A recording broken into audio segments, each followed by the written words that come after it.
There's no need to drive around South Florida wasting valuable time looking for a new or certified pre-owned Acura. Go to the #1 volume sales dealership in the Southeast United States. Craig Zinn's Acura of Pembroke Pines. Purchase with pace and space in a dealership tailored to your needs. From home buying to providing that personal touch. Contact the 2020 Satisfaction Award winner Craig Zinn's Acura of Pembroke Pines. 888-776-5123. That's 888-776-5123. Or visit them at 15601 Pines Boulevard in Pembroke Pines.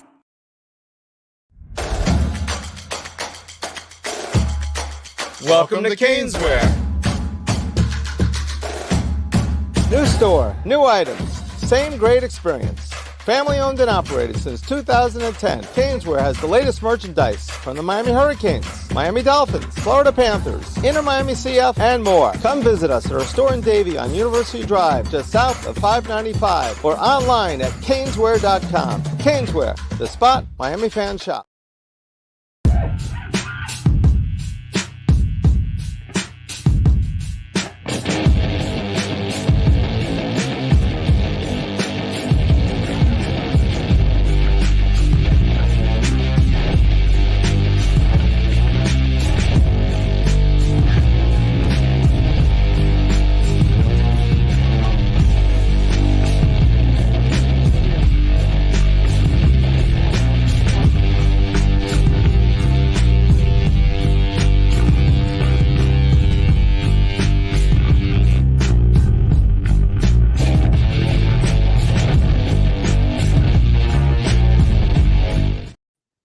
We are live. It is Tuesday night, 7 p.m.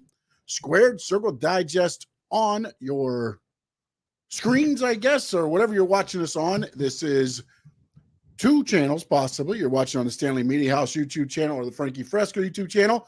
If you're watching on one, at the end, please go to the other and subscribe as well, please. And if you're watching us on X, you can always jump over to YouTube and like both channels, please. Stanley Media House and Frankie Fresco. A lot of other content going on both channels, other than just wrestling. Frankie Fresco, how are we doing today? Yeet, sir. No doubt. Yeet. I see you out there. Josh, I see you to trap you. Yeet. What's going on, Sean? I'm excited. I'm happy to talk some wrestling, especially after Backlash this past weekend.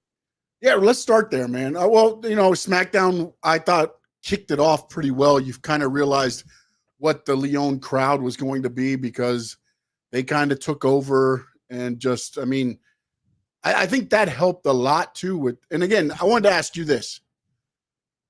If you take the crowd out of it, did you feel the WWE pay-per-view delivered?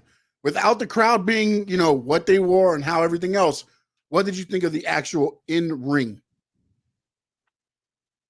I didn't think it delivered.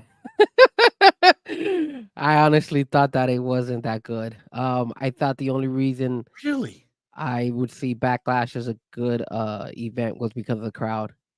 I really didn't. Really? Where did you see the where was the flaws in the plan? Okay, so let me break it down a little bit. So the very first match delivered. I liked that match a lot. I thought the fact that they started a brawl and they're like, "Hey, we're gonna make it a street fight." I thought that delivered. So I thought they did a really good job with that one. Yeah. The match after that was Bayley, Tiffany, and Naomi. I thought that match was good too. I thought that match was a pretty decent match. Then I believe the next one that stepped up was Damian Priest and Jey Uso, if I'm not mistaken. Right? That one I wasn't too fond of. I thought they were not. I don't know. It wasn't as entertaining as I thought it could have been. So that was something that I kind of was a little bit disappointing. Real quick, let's just kind of go. I felt what they were doing in that match was more trying to show this, not deception. The falling of the Judgment Day more than the whole match. To me, felt like that. That's kind of what they were like. That was the objective of the match, rather than having the whole thing. I honestly thought, because of what happened before the match, I thought Bloodline would play a role in this somehow. I even said, I was like, Damien's going to win with shenanigans, but I didn't know which way the shenanigans were going to go. And then when I saw the Bloodline, never crossed my mind until WWE put it in my mind when they crossed paths in the back. And I was like, I wonder if this adds to more of there. But I felt like what you were saying with that match is what I want to throw in there was I felt like they're trying to push more the fall of the Judgment Day more than the rise of that match. Yeah, and one thing I also will point out that I kind of did not like, and I know that they were trying to sell it a lot. So on the first match, they brought in the other. Yeah, Not, how do you say his name? Not. Damn it! I've been practicing this thing all day. It's Tama Tonga is the original one. Tama Tonga's the one, and then it's his brother Leo or something. Tonga Loa. Okay, when they brought him out, it was a big buzz. After Bayley, Tiffany, and Naomi went, and that match was over, they went back to the highlights of that match. Sorry, Tangaloa. Okay, Tangaloa. They brought back the highlights of that match, and I was like, why are they doing that? Like, I understand that that's a big moment in Backlash, but I felt it hurt a little bit the Naomi Tiffany outcome because they were going back to that. Like, it happened, you move on from it, but they specifically brought that, situation back. I didn't like that. I don't know why they did that. Maybe I think they did that to set up in your head the Judgment, them crossing paths with Jay. True, you're right. You are saying that is true. That did happen, but still, I wasn't too. I'm not saying it's right. I'm not saying however you want to look at it. I think they could have crossed paths no matter what without them having to like bring that back.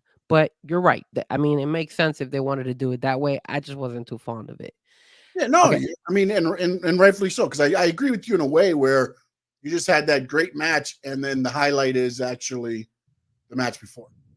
Correct. Like if you're gonna do that, then you should have started off with Bayley, Naomi, and Tiffany as the first match. You understand me? Well, the problem there is that you wouldn't have got as hot of a start. Although with that crowd, I don't know that you needed a hot start. I think the crowd would have been hot regardless. But I think you fed into, like, the crowd was waiting for that moment, and then you gave them the violence and everything that you wanted in that first match to where they just exploded, and then it was on from there. I mean, okay. So after the Damian Priest, Jey Uso, what was the next match that followed after that? I forgot. That would have been the tag team match. Was it? Yeah, there's only 5 matches. So you had to, yeah, you're right. It was then the Jade and Belair and then against Asuka and the other girl, Kylie Zane. I thought that match was fine. I didn't think it was that bad. I think they were good. And again, if I was to remove the crowd out of it, I think that match was a little bit less. You understand me? The crowd gave it a more boost because every move they were making, every little thing they were doing, they were like making it stand out. That's why that crowd was crazy. This is also why I think they put that match on that card and not just the match that could have probably been on SmackDown just as easy. You know what I'm saying? I mean, look, we hit AEW a lot for like, why is that on a pay-per-view when you get on there? That match probably on anywhere else, anywhere in the United States, if that pay-per-view was going to be in the United States, that match probably happens on SmackDown. Yeah, that's a good point. That's a very good point. But since they were going to get that behind, they knew the crowd was going to be there. It was the chance to make sure Jade and Bianca got, their coming ups in front of that ruckus crowd. Yeah, I think that was, and not only that, but again, it just, I guess it was a good experience for Jade Cargill, especially since I'm noticing that she's still very green in the WWE world. I've been saying that, bro. She makes some mistakes here and there, and the thing with WWE is you can't question what you're doing. You have to be in the fluidity of the match, because as soon as you think about it, that's where the hesitation and the herky-jerky and all the things. And unfortunately, a lot of them have been there for so long, they understand the WWE to where it's just fluidity. And then when you see somebody come in, that's when you notice a lot of like, okay, maybe that's why. And again, I knew she was never probably going to wrestle on NXT, because they didn't. Again, now that a couple weeks ago, I would have said put her on NXT, make NXT a brand. They're not going to do NXT as a brand, so it makes no sense. And then to hear what they said after the draft about why nobody got drafted in NXT, because the main roster would view it as a demotion, tells you why you're never going to see somebody like Jade Cargill on NXT. If they want her to be a big deal, you can't start her there and then bring her up. She's got to be the big deal from day one. And that's why it's a 6-man tag. It's a tag team. They're gonna keep her going in this until they feel comfortable to be like, okay, she can go one-on-one. Okay, boom, cut it. And I guarantee you that's probably when you see that breakup happen of Bianca and Jade, to where that's probably going to be that first singles feud. I think the other issue we're noticing is that since they're bringing up so many new people, we're noticing that they're making a lot of mistakes. Like Tangaloa, I hope I'm saying it right. He messed up too when he was supposed to come out of the ring. The referee, he got stuck. So I don't know what happened there. He was like he was tied up in something. Like it was weird. It was weird. This is where most of the time the ref covered it up perfectly. Give that guy an A+. Give him if that person right there at that spot is not filming that, nobody knows anything. Nobody's any the wiser, because until I saw it, I mean, on that portion of video, it looked like he was there for it, because the ref did the turn and slid out. Like, well, it wasn't too clean, but the angle of the camera helped a lot. That we talked about last week. Yes, that helped a lot. If they were right there where he was supposed to come out, you see all of this happen on live TV. Yeah, you would have seen him mess up, because it was weird. He comes out and he has like a towel over his head for some strange reason. And I was like, is he trying to be like Taz? And then all of a sudden, when he comes out, you see when the referee, like, dude, he slid backwards. I was like, yo, this guy's good. And then he's able to just kind of grab him and just throw him out. But man, that was a little bit rough. And then also the chair, the steps to KO was a little light. Like, I don't know, maybe if Randy was like, oh, geez, you're killing me. And then he took it lighter on KO, but it was harder to Randy than it was to KO. It just seems like they're making, little mistakes here. And I like you said, I think they're all green. That's the problem. Same thing goes with last night. Yeah. Yeah, no. And then also, again, the ones that are just drafted have yet to have a live show, probably against, again, as you get called up, when you're in the live shows on Saturday night, Sunday night, you're in a tag team where you'll get to work with them before you actually go on TV to work them. So you understand kind of some of the moves, the setup and things like that. That's why they do the live shows, to give them the practice and feel of working each other. Now, unfortunately, a lot of these guys, because again, you want it to be a surprise with Loa, and just the fact that Dragunov and some of them are just being called up or in Jade's spot. She just hasn't been able to, although she's done some more live shows now in the 6-man and the tag team. So maybe some of it'll think, I just don't think the timing's there. And again, it's not something where they went to NXT and were able to work on it. It's just, they're getting thrown into this. And I'm intrigued to see where this is going, where it's heading, because I've seen a couple of, again, fans putting things together like a civil war, and it's going to be The Rock and Solo and God against Roman, the Usos coming back together, and then Jacob Fatu. So now you've got 4 against 4, kind of a Samoan civil war there. I don't know that that's necessarily the way it's going to go, but again, it's what I said about, AEW is they've got me intrigued in this, to which I didn't think they were going to once Roman left. I really thought once Roman left, it was going to be okay for a little bit, and then like a couple weeks done. And now I'm, again, not saying, with Roman as a champion, it puts a whole different level on it, but I'm not sitting here shooting it down and being like, let's end it. Yeah, I will say this: SmackDown is way more entertaining right now than Raw. I thought, and I don't want to. Before we jump into Raw, that coding match with AJ Styles, it was a good match, but it wasn't like wow, like it just doesn't. I don't know, man. It just wasn't that wow. It was a good match, but it just wasn't wow. That's why I honestly feel like that Backlash was a decent card, but, what made it really good with the crowd? I think the problem, and this goes to what I talked to you about beforehand, and maybe, you know what, I'll hold on. I'll put a asterisk on me and you talking about the Cody AJ match to when I get to the other thing I want to ask you about, because I feel like there's two different pairs of glasses people watch wrestling with. I'll put it that way. All right, so then now we jump to Raw, right? And when we jump to Raw, I'm sorry, guys, but this is the vibe I'm getting. They got us in such a huge high for WrestleMania, The Rock, Roman, CM Punk, Drew McIntyre, all these people.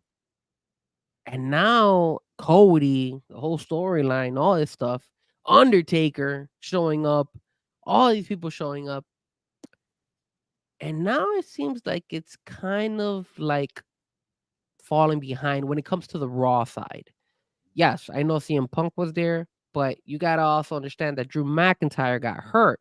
So now we're not seeing Drew McIntyre there. And Cat for Life is saying it. Yeah, it's a new breed at Raw.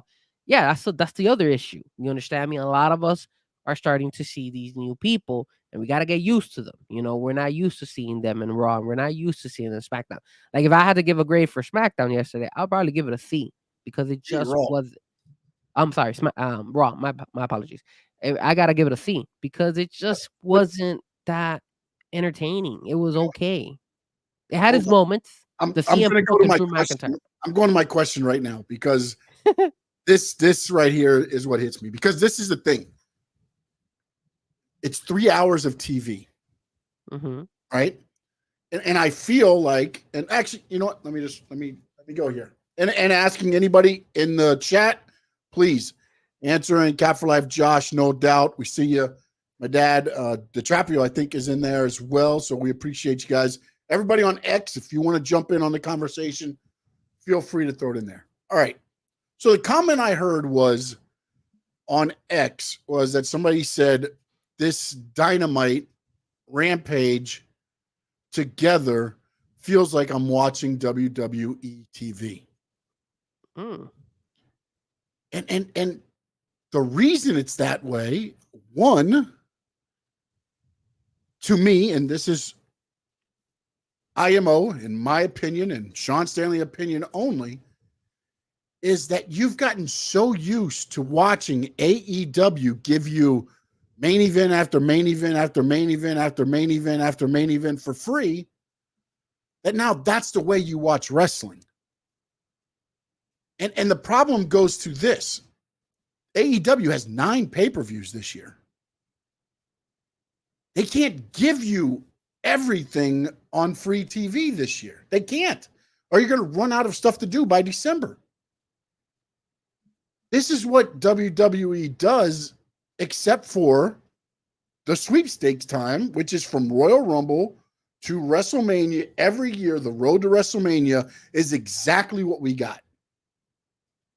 Then it slows down, and then it builds back up to Royal Rumble, road to WrestleMania, Grand Slam, and then it slows back down. They introduce new talent. Hold on. Can I ask you something? Yep. If we had to compare this Backlash to last year's Backlash, remember, same rowdy crowds, right? Because Puerto Rico was last year. This year we had France. do you feel that which Backlash was better or more entertaining for you, or that you No, feel last year delivered? definitely. But again, this is where I also said when Cody finishes the story, what's next? Because the story has always been trying to beat the bloodline, not just Cody, but everybody. And it took everybody to beat the bloodline. But now what? And you don't got heavy hitters. No, Brock and Lesnar. there's no story that you're into. Cody's story propelled them last year, even after he lost at Backlash and was feuding with Brock. It was still a big deal, so it felt big. And then you add Roman with whoever he's got. Now you've got two big stories every pay-per-view. Now Yes, nothing. yes and no. Yes and no, because the feud between Cody and Brock Lesnar kind of felt kind of rushed, and we were criticizing it a lot. Remember? Yes, they're like, "Oh, but it was a story that brought in, and those matches were brutal. So they brought something to the show, though. Is what I'm saying. The Cody Brock Lesnar fight was kind of last year. The Damian Priest versus Bad Bunny was the one that lived up to expectation. The Io Sky one against, I believe it was Bianca Belair at that time. Yes, but I'm talking about investing into watching the show. This Backlash, to be honest with you, if it wasn't for the crowd, I could have probably not watched it. There was nothing on this show that was like, I'm not paying $49.99 for that show. But since I got Peacock, I'm going to watch that show. But so then you asked me that question. If that crowd wasn't there, what did you feel about the show? So I'm asking you, since I loved it. I watched it, but again, did you feel the same way? No, I liked the show, but at the same time, that's not saying that there was what match on that card had you like, I have to watch that. None. No, that's what I'm saying. It's like, I'm not saying that because I tuned in, I liked what I saw. But again, if we go WrestleManias, you watch the Royal Rumbles, you go back to SummerSlams, there was at least one match you were like, I gotta watch that. Okay. And again, I want to compare again to Backlash last year. Was there any match like that? Because granted, I know Cody and Brock was going on it, but we were still like, it looked kind of rushed, to be honest with you. It looked kind of like, hey, it wasn't like a well-established story between Brock and Cody. Brock kicking his ass. I mean, that's what the story was. I understand that, but did Cody not Victor getting his story and then having? But did you feel? But did you feel monster on top of him? But did you feel you had to watch that fight, Brock Lesnar versus Cody, last year in Backlash? Because remember, Backlash is not necessarily Backlash, because that was where it started, but it was intriguing enough to where, like, okay, how do they get Cody through this? Because again, he doesn't finish his story. You've just extended him. What the hell are we doing? I'll say this. I think the story, not thinking back, because I'm trying to remember as well, and I do remember that it was a huge pop that Monday when Brock Lesnar was supposed to tag up with Cody, and then he turned on Cody. So you're right. They were developing a little bit more story on that. It wasn't like I wouldn't say, hey, I have to watch Cody versus Brock, but there was more, more like a storyline, a better storyline. No, but it was also about, again, Cody just in the last pay-per-view, he didn't finish the story. Is the story over? Is the story going to continue? That's where the story started picking back up. That's kind of like with Brock, it was kind of like, is he going to end the story? Is there going to be no more Cody as far as going for a title? Because again, if Cody doesn't come out of that feud strong, there probably is no run to the WrestleMania. Yeah. You know what I'm saying? I mean, again, but that's where you get invested. And again, Cody was picking up steam, and that's where he started picking up steam. And then you kind of thought, well, okay, it's not going to happen. And then the Royal Rumble happens, and then you're like, oh, and then it was full speed ahead. And then the Rock thing happened. So there was like little bumps in the road, but there was always a story at a pay-per-view that you were invested in. Maybe not necessarily like saying, and again, even with the Io one, we were like, can she step up? Yeah, I remember that one. Can she step up and in this spotlight situation? And she did. Yeah. Bad Bunny, what the hell is he going to look like in this thing? And then you see the entrance and you're like, my God. But and then see, Damian gets him through the match and everything else, and you're like, okay. but don't you think they put more effort into that last year's Backlash than what they did this Backlash? Like they kind of like just scrambled and put some matches together. I And don't just think they scrambled. I think, again, remember some of these matches were just announced like the week before. Like but again, Backlash there was the whole thing about Bad Bunny because Bad Bunny was at WrestleMania. And it just kind of leads. Maybe they should have done something similar to that. I mean, maybe they could have had somebody from France or somebody come in and not only that. But what I'm saying is, you know how you have everybody has the mindset that in WrestleMania, here comes the strong reset. You could do a strong reset in WrestleMania, but maybe something can carry on. Maybe one storyline or something could carry on. That way, it still brings more life and than just a hard stop. It's like when you're braking. You're in traffic and all of a sudden you don't want to immediately brake. You start slowing down before you get there. Yeah, but maybe that's what a CM Punk injury did more to their plans than we think. True. And then Drew getting hurt because now is what Drew hurts.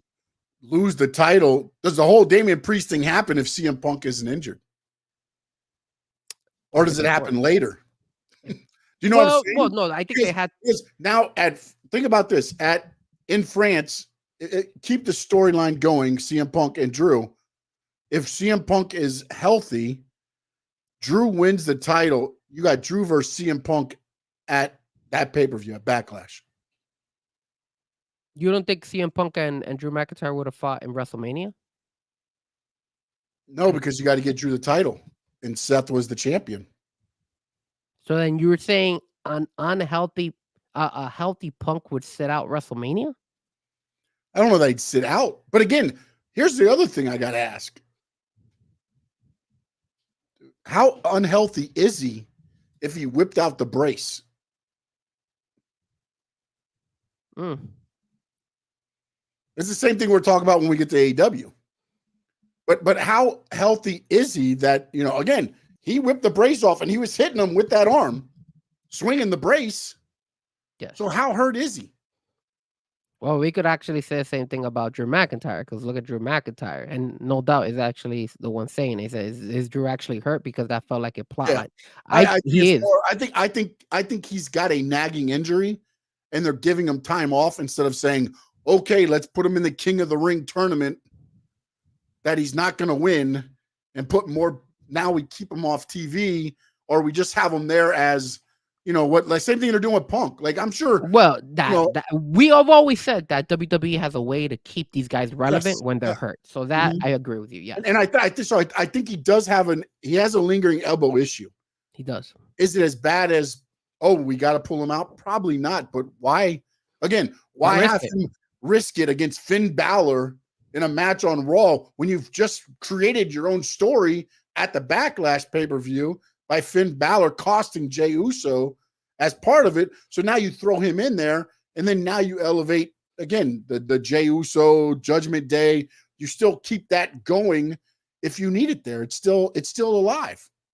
Yeah, not only that, but since it's a King of the Ring, that would mean that he would have to continue to wrestle week after week after week. Yes. So he could aggravate it even more. Exactly. So that's the concern. You're trying to get this going sooner rather than later, I believe.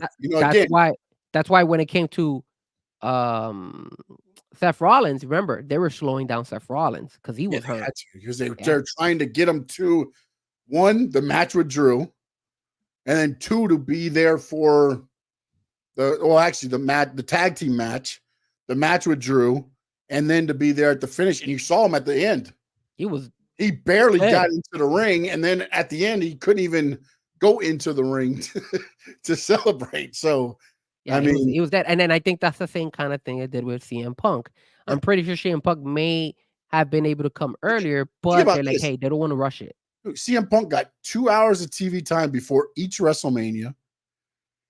His music hits leading into the start of night 2. Yes, He's but they didn't. The first person you see. They didn't show it on the. They showed it on the pre-show, right? No, they didn't. No, the pre-show, and then CM Punk was walking to the ring, and they said pay-per-view next.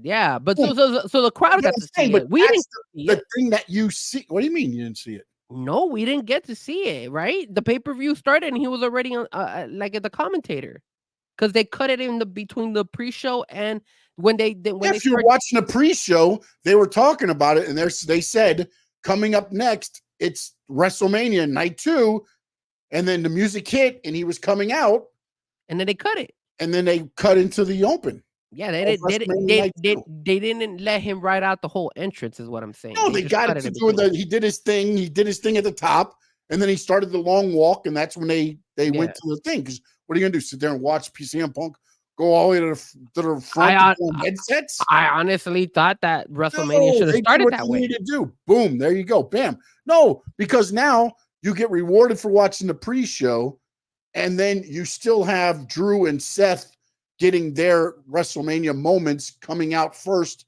on night 2. I think you get rewarded for pre-show either way. Like, you don't have to get CM Punk coming out in the pre-show. I mean, he was there the whole hour. So yes, like, and again, you make the focus CM Punk. That's not what the focus was until the end of the match. The focus of the point of the match at the beginning was Drew McIntyre and Seth Rollins.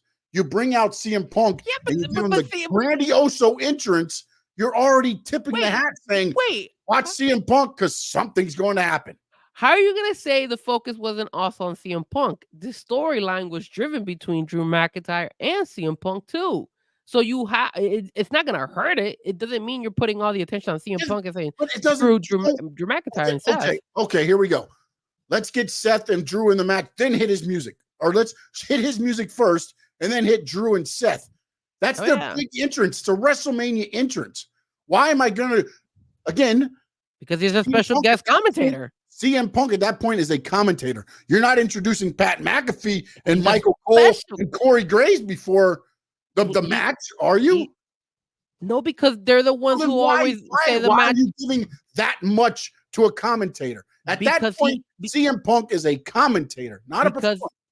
Because he is a guest commentator. He's not there 24/7. Exactly. And it's like the referee. It's like when entrance on the pre-show. It's not my fault. Lazy asses didn't watch the whole pre-show all the way through. Shame on you. I did. We're talking about minimal stuff. I mean, either way. I mean, again, it's like what you're upset about it. I'm not upset about it. I'm just saying. I didn't give my CM Punk his grandioso entrance. Why not? Like, you're tuning into WrestleMania the first day. It's like when you have a guest referee. The guest referee gets announced too. So if it wasn't such a big deal, then don't announce the guest referee. Just have him already in the ring chilling and whatever. No, that you have to announce, hey, he's a guest referee. Hey, you gotta give him. Yeah, but they kind of did on the pre-show. That's not good enough for Mr. AEW. That's not good. That wasn't a pay-per-view. Like Tony Khan would do. I'm not upset. It bothered me. It bothered me a little bit. That's all. It bothered me a little bit. I wasn't upset. I wasn't upset. Anyways, why are we talking about WrestleMania? With the CM Punk figurine. We're past this already.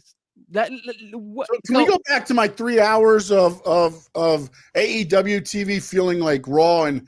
But I thought we were going to talk about that in the AEW portion of the show. Well, no, but now we're talking about Raw being a C. And I think it goes back to whereas, like, this is what happens other than the night after WrestleMania. Raw start, again, they're setting up for King and Queen of the Ring. Yes, but that's what you're going to get fed now. Okay, so check this out. So we start with Monday night, right? And obviously the announcement before Monday night was the general manager on social media saying, "Hey, look, Drew McIntyre's out." So, and then they brought in Finn Balor and all that stuff, and Damian Priest, and then they all hugged it out. They were like, "Yo, we're all together again." I honestly, can I tell you what I thought was going to happen? Go for it. He never said anything to Dom. I thought at the end they were going to hug it out, and he turned to Dom and be like, "Where were you?" Well, no, but he's injured. He's injured, but still. You can't ask that from Dom. Come on, man. Good God Almighty, man. You can't. How are you going to ask somebody who's injured who has his elbow like wrapped up? Is he not out there every other time doing stuff? Is he not coming out of locker rooms with Liv Morgan? He's obviously doing something with the arm. You know that's not Judgment Day's call. That is WWE. They want to keep him relevant because they know that Judgment Day's momentum is hurting right now. Because if you kick out right now, this girl Rhea Ripley and Dom Mysterio, I mean, is the Judgment Day relevant? You could tell that it lacks. They got the champion, bro. They're relevant. You know that they're testing Damian Priest. They're trying to see how much they could actually get from this guy and if this guy is worthy to hold on to the belt, in my opinion. Yeah, as of right now, I can't judge him because I don't think they're setting up really good storylines for him. You're set up for failure, bro. You're set up for failure. You're set up for failure. That's how you feel? Good story. Yes, there's no good stories, bro. You can make up as much as you want. Unless they turn Finn Balor, there's nothing good. There's nothing good. Look at Raw. What is going to be a good story, man? I mean, that they have right now. What is going to be that one to be like, damn, that made Priest look like a strong champion. Guys tuning in and ladies as well tuning in, throw out a name that you feel might be able to keep up and make Damian Priest stand out. Like somebody that would make him but also champion. Not only that, but it's got to make. Think about the WWE. We're not fantasy booking here. We're not AEW. It's got to make sense in the WWE world of things. I mean, we can sit here all day and be like, oh, if they go and get this guy and bring him this. No, WWE, the way it's set up, how they run things on Raw right now, how do you make a story that makes Damian Priest seem like a kick-ass champion? I don't see one. I see one, but the problem is it's hard to put him against it because no doubt drop the name there, even though he's putting everybody on there. But honestly, it's Gunther. But the problem is Damian Priest beating Gunther, you can't logically see it right now because unless maybe you can because you could say he's on a downhill spiral because he just lost. So that could be. But if you put Gunther versus Damian Priest, that's good, man. Don't you think that would sell? I think that would sell. I can't put CM Punk versus Priest. But then again, now you're saying, so what you're saying is now, in order to build Damian Priest, we have to kill off Gunther? Not that. You have, in order to build up Damian Priest, you have to put a heavy hitter with Damian Priest. But that's what I'm saying. Like they haven't built that heavy hitter. Jey Uso was decent, was good. He was okay. I hope, but there has to be some type of, because you know how WWE is. And no doubt there's CM Punk too, which look again, but that's just throwing a big name into Damian Priest. There's no story there yet. The story is CM Punk and Drew McIntyre, and I get where he's saying to stick it to Drew that CM Punk gets the match, but then, I mean, you do that. Then you do what WWE's known to do, and this is where it's going to be a no-win situation for WWE and Triple H. Because what will happen is this. It'll be Damian Priest versus CM Punk. Drew McIntyre interferes. CM Punk loses. And then everybody's upset about it because, that's what WWE always does. But they've got to keep other storylines going. Because you're not going to put Damian Priest over clean on CM Punk. And you can't have CM Punk beat Damian because then you just do away with what you've been building. So yeah, but the problem here is that you just finished saying, is Damian Priest, can they put somebody with Damian Priest to elevate Damian Priest and make make sense in the WWE world? And right now, no. So the only way you can make sense is setting up a heavy hitter to go up against him. That's the only option you have right now. Yeah, but then you kill the heavy hitter, or you're going to take the belt off Damian. You're assisting Damian to become better. CM Punk taking an L is not going to hurt WWE. It's actually going to create more feud because of the simple fact that CM Punk. People hate Damian Priest. Yes, but everybody's going to be mad more that he beat him. You can't have him beat CM Punk clean. It's going to have to be an interference. No, I agree. But it has to be, or the Judgment Day. Oh, this is what WWE always does. Or you This could is have what they always do. or you could do the Judgment Day, and then all of a sudden now you have CM Punk versus the Judgment Day. You could start building that up. Now people are dropping in Braun Strowman. I don't know if Braun Strowman has been relevant enough recently for him to be able to just jump into the title contention. That's the only issue I have about Braun Strowman. I like Braun, but I don't know. I just came out the But isn't he on back door and SmackDown just now, walked in. or is he on Raw? Where did he get drafted? He's on Raw. He's on Raw He's on right Raw. now. Okay. Yeah, because he showed up yesterday giving kudos to But again, Ricochet. the one thing you've got to do is you've got to make it make sense. And that's the thing with the world title picture.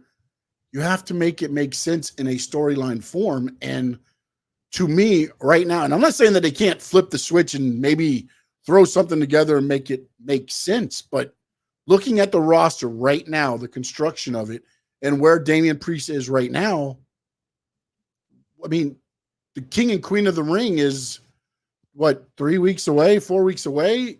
What match are they going to make for that? And they put Jey Uso in the King of the Ring. Yeah. So you can't even run Jey Uso back because technically WWE likes to do that. What they So could do, they could run it back if because Dragunov versus Uso next week on Raw. Wait, you're going to take – how are you going to run it back? Jey Uso's already in the tournament. Yes, but if you take Uso and he gets beat next week, and the reason is because of Judgment Day and Damian Priest, now you've taken him out of the tournament, and he could be ready for King and Queen of the Ring. Yeah, but the way WWE is selling King of the Ring, they're kind of selling it like that's going to be the next person to challenge for a championship belt. That's the vibe we're getting, don't you think? Yeah, but it's Raw versus SmackDown. So is it going to be the person from Raw or the person from SmackDown that's going to get the next title thing? And looking at the SmackDown side of things, you've got AJ, Randy, LA Knight. I mean, it's heavy hitters over there compared to Raw. When you look at Raw, it's like, okay, to use Damian Priest and Jey Uso, they're feeding Raw to SmackDown. That's the way it looks right now. That's another problem that they had. I think they kind of like made a mistake in not moving some of these guys from the draft. They should have moved the talent from one side to the other. They kept everybody where they were. Yeah, but I think what you're going to see is Raw is going to become more longer matches, I believe. They're not going to be like they used to be where you get one segment, move on and thing. I think you're going to have more of, the 2 to 3 segment matches. But you don't have any heavy hitters that you have there. You don't have any hitters that are actually entertaining for those long segments. Who did a long segment yesterday? CM Punk, right? That's because he's a heavy hitter. Who else is out there that could do a segment that big besides CM Punk? A lot of them went almost 2 segments. Almost every match went 2 segments.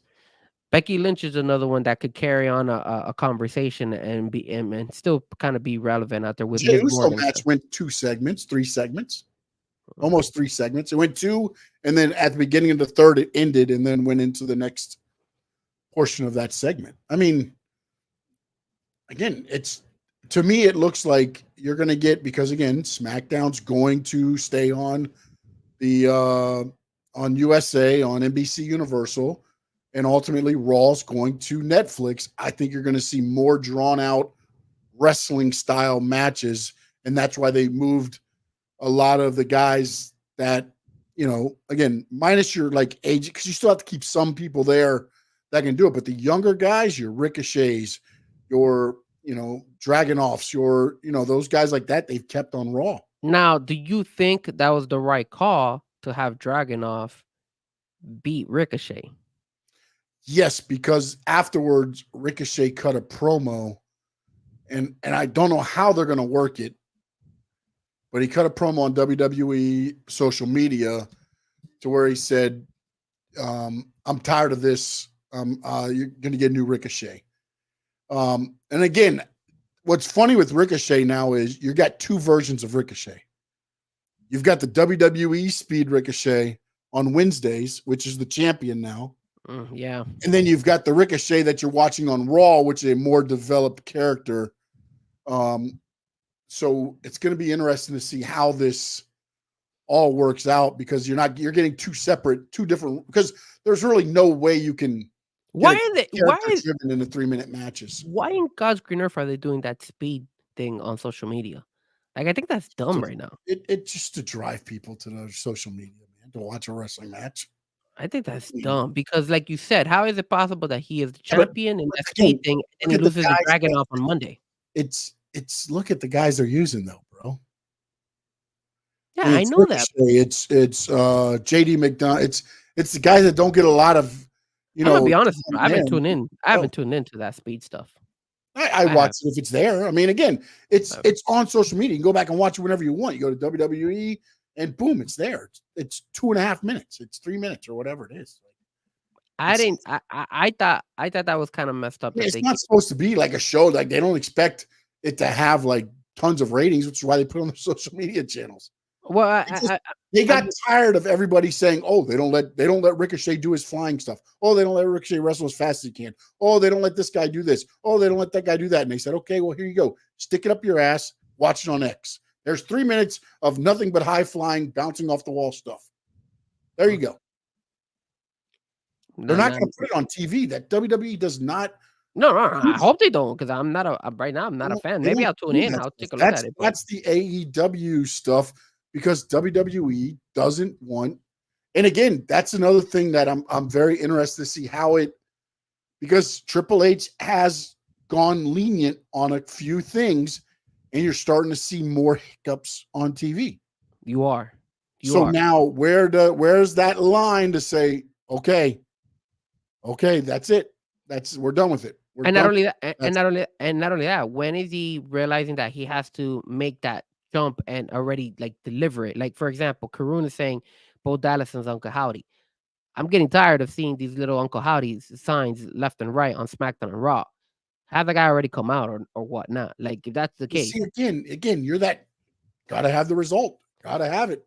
Or don't do it every show. Do it every once in another show. Then they throw a QR code up there. If somebody scans the QR code and dives into what they're doing, that's on them. All they do is guys, a QR code on there. People tuning in, do you enjoy seeing those little like bizarre Uncle Howdy things that happen every minute? That's it. I mean, I get it, but I don't get with the program. Like, get on with it, or don't give it every freaking show. What next though? What next?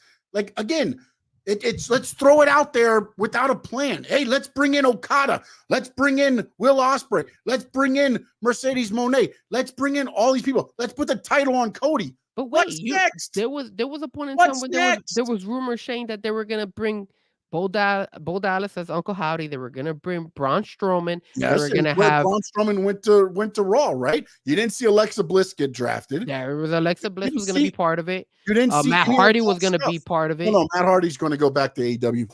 I don't think he's gonna go back to AEW. I believe, again, listening to what he said and how he said it, I don't believe he heads back to WWE unless they allow him to be more creative with his delete and all that. So no doubt, you said, did anyone see the QR code when Drew drove? Yesterday. I tried but kept missing it when pausing on YouTube TV and gave up. Do you like those damn things popping up every single time? Like, for me, that's fine at the beginning, but there's a point in time where you need to just slow it down. Like, I don't need to see it. I mean, it's pointless. It's like, what are you how's getting it with pointless? that? It's got him driving, and then there was another one that popped up that says "Believe, Bo leave," so that you know it's Bo Dallas' Uncle Howdy. If you ever didn't know that, but again, it's just little things, man. I mean, I don't know. Oh, okay. See, so no doubt says he's never. No, it's very quick. It's like it looks like your TV goes out for a minute, and then the QR code pops real quick. So no doubt they've been doing this for multiple SmackDown and Raw. Yeah, they've been doing it in SmackDown and Raw. So if you tune into Raw or SmackDown, you'll see them now, and that's fine. Like I said, I don't mind seeing them. I just don't think they need to do it in every single show. Again, you're trying to build it up, right? So if you're building it up, or if you do it, just show it once. Sometimes I've seen them do it like 2 or 3 times, and I'm like, damn, on one show, and I'm like, damn, are they really have to go that far? But whatever. I mean, again, we're just. You could say I'm being picky about these things. I just think it's, again. Look, you got the way, again, wrestling is how you view it, man. That's the thing. Like, I get so fun. I laugh at people when they get so upset on social media trying to tell people like this is how wrestling is. It's in the eye of the beholder. I may like one thing, you may like another. It's like what you like. I like the storytelling end of it. It's I like just great matches. Great matches can happen. I can go to CCW this weekend and watch the greatest match I've ever watched. Don't mean I want to watch episodic TV of that. Do you know what I'm saying? I'm the type of person that likes great matches, but I also like great stories to go along with it. I also don't want stories that drag on that eventually won't make it's a miss on these shows. Like, does it bring anything to Raw? If I gave Raw a C, that little QR code and all that stuff didn't make Raw better. It's just okay, it's there. That's it. You gave it a C. What did everybody else give it? All right, well, guys, tune in. I mean, you guys tell me. I know you had a poll, and I think a lot of people were putting like a B. I think I gave it a C because I thought that it was a decent show, but you saw that the crowd was not like the one in France, and that's why it wasn't as. Again, though, you're not going to get that crowd in the U.S. I know, but That's now, the international but see, now at the beginning of the show, you asked me, what did you think about Backlash without that crowd? Yeah, no, because I know the pay-per-view was phenomenal with the crowd in there. Okay, I'm giving you. So then Monday, because the crowd. I mean, hell, during AJ's phenomenal thing, the damn cameras bouncing up and down. I mean, it was a ruckus ass crowd. It was a. But if you put that, if that crowd would have been like the Monday Night Raw crowd, then that show is kind of like a C plus. Yes, but the one thing is, I feel the one thing that Triple H kind of has is a pulse on when he needs to put something together and when he can say, okay, this is going to get us through this pay-per-view. Because again, they could have rushed a whole bunch of stuff and thrown, superstar matches together to say, okay, France, this is what you're getting. They didn't. They put together a great live show. They put together a great SmackDown, and then they put together the Backlash. And that's how they gave the experience to France. Instead of saying everything onto the pay-per-view, because we got to have the pay-per-view be, and the pay-per-view was solid the way it was. But again, they didn't go above and beyond and have to say, oh, it's got to be a WrestleMania. I agree. Or it need to be what Backlash was last year. But you also have to remember one thing too. Puerto Rico has wrestling without WWE. And France probably has a couple promotions over there as well, but nothing on the level of WWE. Whereas the WWC, Worldwide Council or World Council Wrestling, which was ran by the Clones, and I don't know how if who's running it now, but they had, Carlito was there all the time. They were bringing other guys from AEW. There were some WWE people that were going there. So they've seen that before. So now it's, okay, we need to outlast that. What do you have to outlast in France? I think the difference here when it comes to what we got from Backlash last year and Backlash this year is that the champions were well established last year. We had Roman Reigns, we had Seth Rollins, right? I think Seth Rollins by that. Well, I don't know if they had a Monday Night Raw champion, but I think I don't think so. I don't remember. Just after that pay-per-view, I think it was after that. I don't remember who was the champion. I don't think there was a champion at Raw during that time. Crowned him. Did they crown him then? No, remember they gave Seth. No. He didn't get crowned in that Backlash. I don't even remember Seth fighting in that match. Did he fight in that live event, in that pay-per-view? I don't even remember. I forgot. But I do remember that the main event was Bad Bunny versus Damian Priest, and that wasn't for a belt, obviously. And then I know Bianca had a belt. So there was that. I'm trying to think what other fight. May 27th. Let me see. What was that?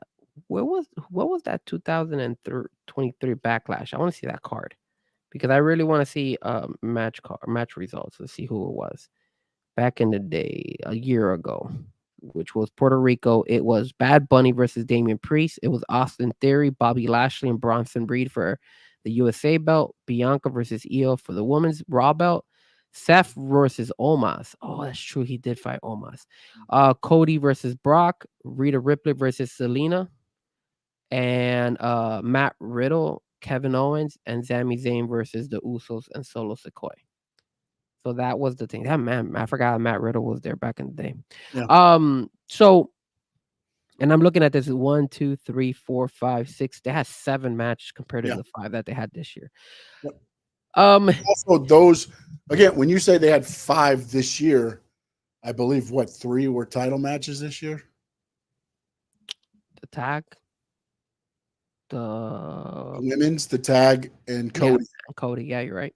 There was 3. And then you had the tag team and the other one. So, I mean, 3 out of 5 is title matches. And the one thing I'm going to be interested on is because they want to do PLE events that aren't the big ones in locations like this. It's also logistics. I mean, are you flying everybody every time like they did this time? Like, again, remember, they flew in Monday. Tuesday, they were off doing media. Wednesday, they did a live show. Thursday was a live show. Then Friday was SmackDown. Saturday was the pay-per-view. So, I mean, that's a lot of logistics every time for a PLE. And again, when you look at it, and I'm trying to think about this, and correct me if I'm wrong, on the Backlash pay-per-view, Damian Priest, Jey Uso was Raw. Who else was Raw on that pay-per-view? Cody? No, Cody was SmackDown already. SmackDown now. AJ Styles was yeah, there was they're all SmackDown. They were all SmackDown. Because now you're flying back after the pay-per-view and you're wrestling Monday. They were all SmackDown. Raw is Monday Night Live. So they had to fly back in and be ready to go, which is why the only 2 Raw was Damian Priest and no, that's what I'm saying though, because what happened was they flew more over there, but after the SmackDown, I think some of them flew back and they kept the crew for the pay-per-view, and then they flew them back afterwards. And the only 2 they had to fly back for Raw would have been Priest and Uso. Because again, that's the one thing that, like, unless you're going to do Raw over there as well and make it kind of like that weekend, that's a lot of logistics to be maneuvering back and forth every month. Because again, you have 4 that are your big ones that you're going to do in the big stadiums.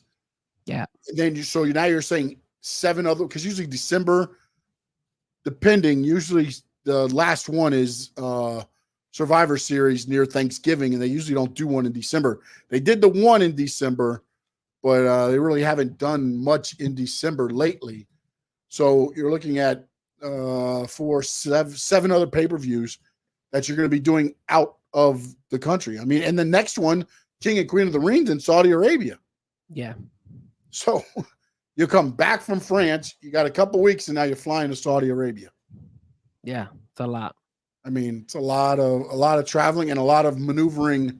I'm sure by now, I mean, again, you got WWE World over there. I'm sure you probably got a lot of stuff stationed over there to where not only that, but you also have Clash of the Castle. That's going to be in Scotland, isn't it? Yeah, which everybody's talking about. That's when Drew is going to realize, but I don't know. It's going to be interesting. So I have the list here. So obviously King and Queen of the Ring is May 25th. NXT has Battleground, which is at the UFC Apex Center. So that's an interesting one if you're into NXT. And then June 15 is Clash of the Castle in Scotland, which is so that means their next 3 pay-per-views are France, Saudi Arabia, Scotland. Yes, their main pay-per-views, yeah. And then not only that, but Money in the Bank is not even in the States. Money in the Bank is in Toronto, Canada. Yeah. That's July 6th. So that's another one. So technically When's the June one? June 15th is Clash of the So you've Castle. got May 25th, June 15th, July what? July 6th, Money in the Bank. That's what, like 6 weeks, 7 weeks in between all that? It's not a lot of time in between. You got 3 pay-per-views.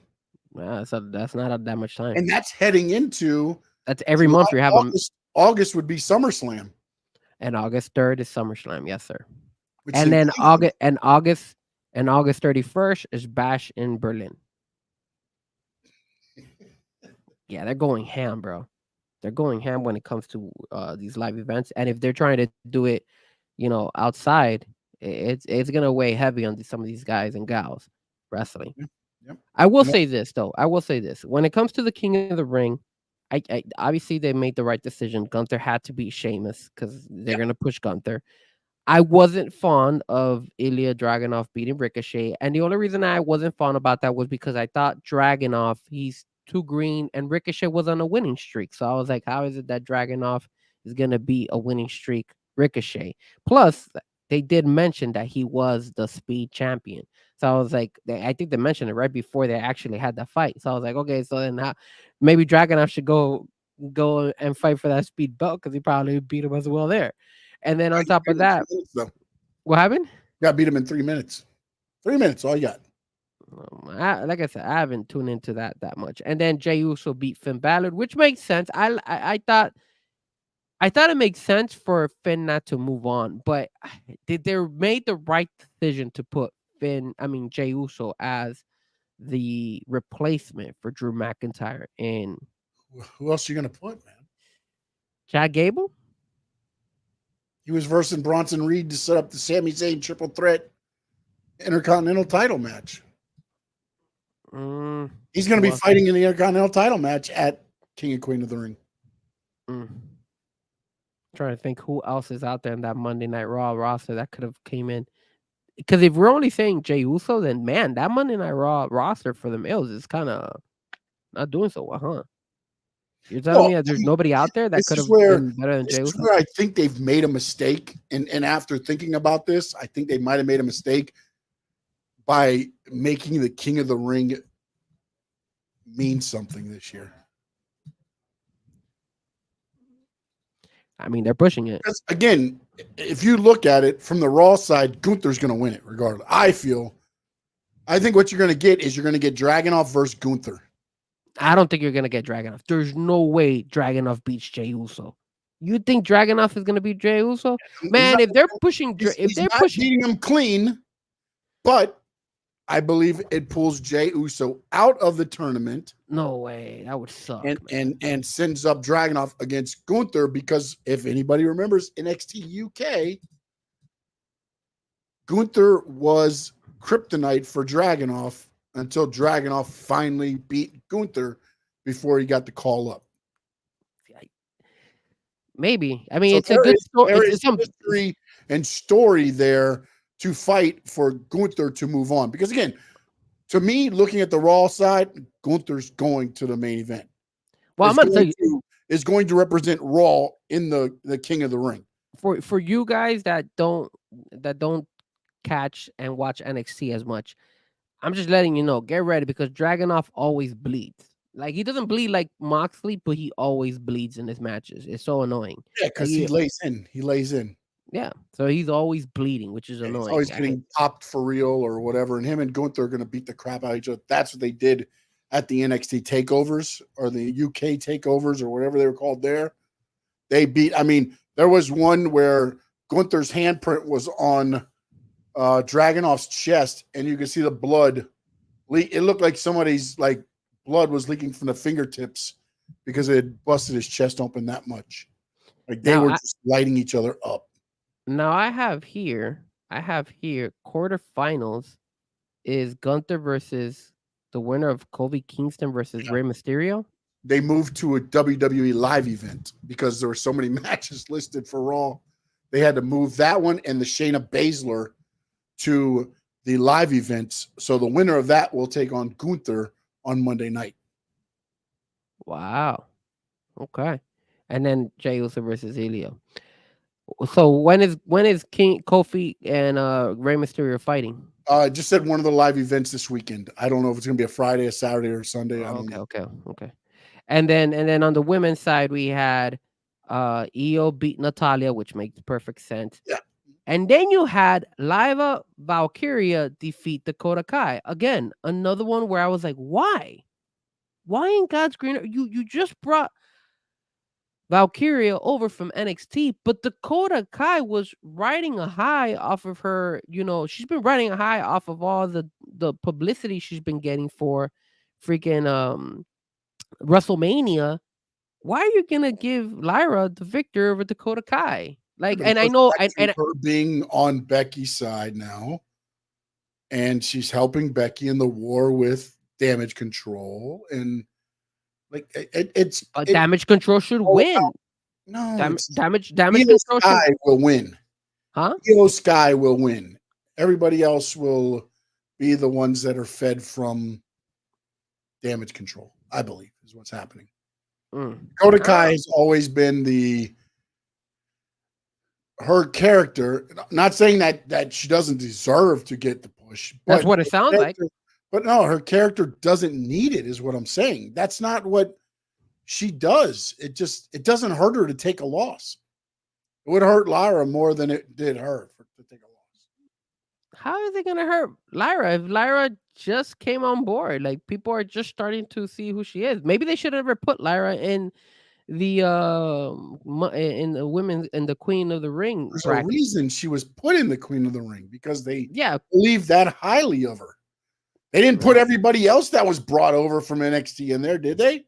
No, one person got put in there. Just like one guy got put in there on that's actually Carmelo. I'm sorry.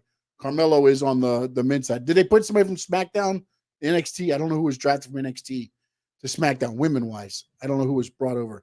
Is Kiana James or any of them in the SmackDown Queen part? I don't think Kiana James. I have to look. Hold on, let me see. I thought you were looking at the screen. I'm sorry. I couldn't tell. Look at it. I only have Raw up. I don't have SmackDown. But I do know that, and then obviously Shayna Baszler versus Zelina Vega, which is also going to be in a live event. Is that what you're telling me as well? Yeah, that's now a live event as well. You know what they should have done? They should have put those fights in I guess a live event is fine, because it's a good treat for the fans who go to those live events. So I guess it makes sense. And then the last one was Zoe Stark versus Ivy Nile, two women that I really don't care about. Sorry. Yeah, it's just they're being fed to somebody. I mean, No Doubt says I like that some of the NXT folks won yesterday. Okay. I just don't feel that they were lined up with the correct opponents. You could have put in Lyra versus Zoe Stark or Ivy Nile, and Lyra could have won, and you could have kept Dakota in the bracket as well, because Dakota's riding as well popular. I know her character, she's not the leader of Damage Control. It's supposedly Io Sky, but still you could build up to it like that. Like, okay, who would you have preferred seeing in the second round? Do you prefer seeing Zoe Stark? I don't care about Zoe Stark. I prefer seeing Dakota Kai. So Dakota Kai should have fought Ivy Nile, and maybe Lyra should have fought in Zoe Stark, and then Lyra should have beaten Zoe, and Dakota should have beaten Ivy Nile. Then that would have set up Ivy Nile versus Valkyria. Just little tweaks is all I'm saying. I'm not, and again, you guys might be knocking me, but like, Frankie's so picky, but I'm just brainstorming here, because again, I'm telling you guys. Yeah, but again, you guys told me you're also not setting up for future down the line, because if during the thing Becky's about to get jumped, Lara comes out to save her because Liv left her to get beat down. So now Lara's involved with Damage Control. I know, and then she's now going to fight she would have been fighting Dakota Kai in the next round, which is Damage Control. But now you brought another possibility of a feud between Lyra Valkyria and Zoe Stark later down in the road, because now those two girls have some type of, like, they fought each other now. So maybe or Lyra gets eliminated because Damage Control costs. Again, it's about little things. Like now Zoe doesn't have to pin Lyra clean. My question Now, to you is, Lyra who can would you lose, and then you just you muddy the waters a little bit. who do you think would be better fit to have moved on? Zoe Stark or Dakota Kai, in your opinion? Zoe Stark. Why Zoe Stark? What has Zoe Stark been doing this whole time? Again, though, but do you think Dakota Kai's winning? That does it matter if she loses in the first round, second round, or the third round? When does she lose? She would, but She's I'm not assuming winning. obviously she's not, because they're gonna push Io Sky, but supposedly that helps for Lyra versus Dakota Kai in the next round. Instead of having Lyra versus Dakota last night, they could have had it in the next round. What does it help having Zoe Stark move up? What are they gonna do with? What have they It done with helps that make character? a little bit more about her, though. I mean, What Dakota have they Kai done has about Zoe whole Stark? They haven't damage done anything with control, Zoe Stark. Yes, but she has the whole damage control to work with her gimmick and everything else. Zoe Stark, you've got to at least start pushing something, man. Is that or Pushing something? She's gonna Yes. lose the next round. Okay, Most so likely. but then why have her lose in the first round to like she needs the win more than Dakota Kai? Like, I don't understand. Does she really need the win? They haven't done anything with her. Have they done anything with Dakota other than her being in damage control? No. But What are we Dakota doing? Kai. What are we doing here? But Dakota Kai is more popular right now than Zoe Stark. Is she really? Yes. Okay. You don't think so? You're telling me that you're more satisfied to see?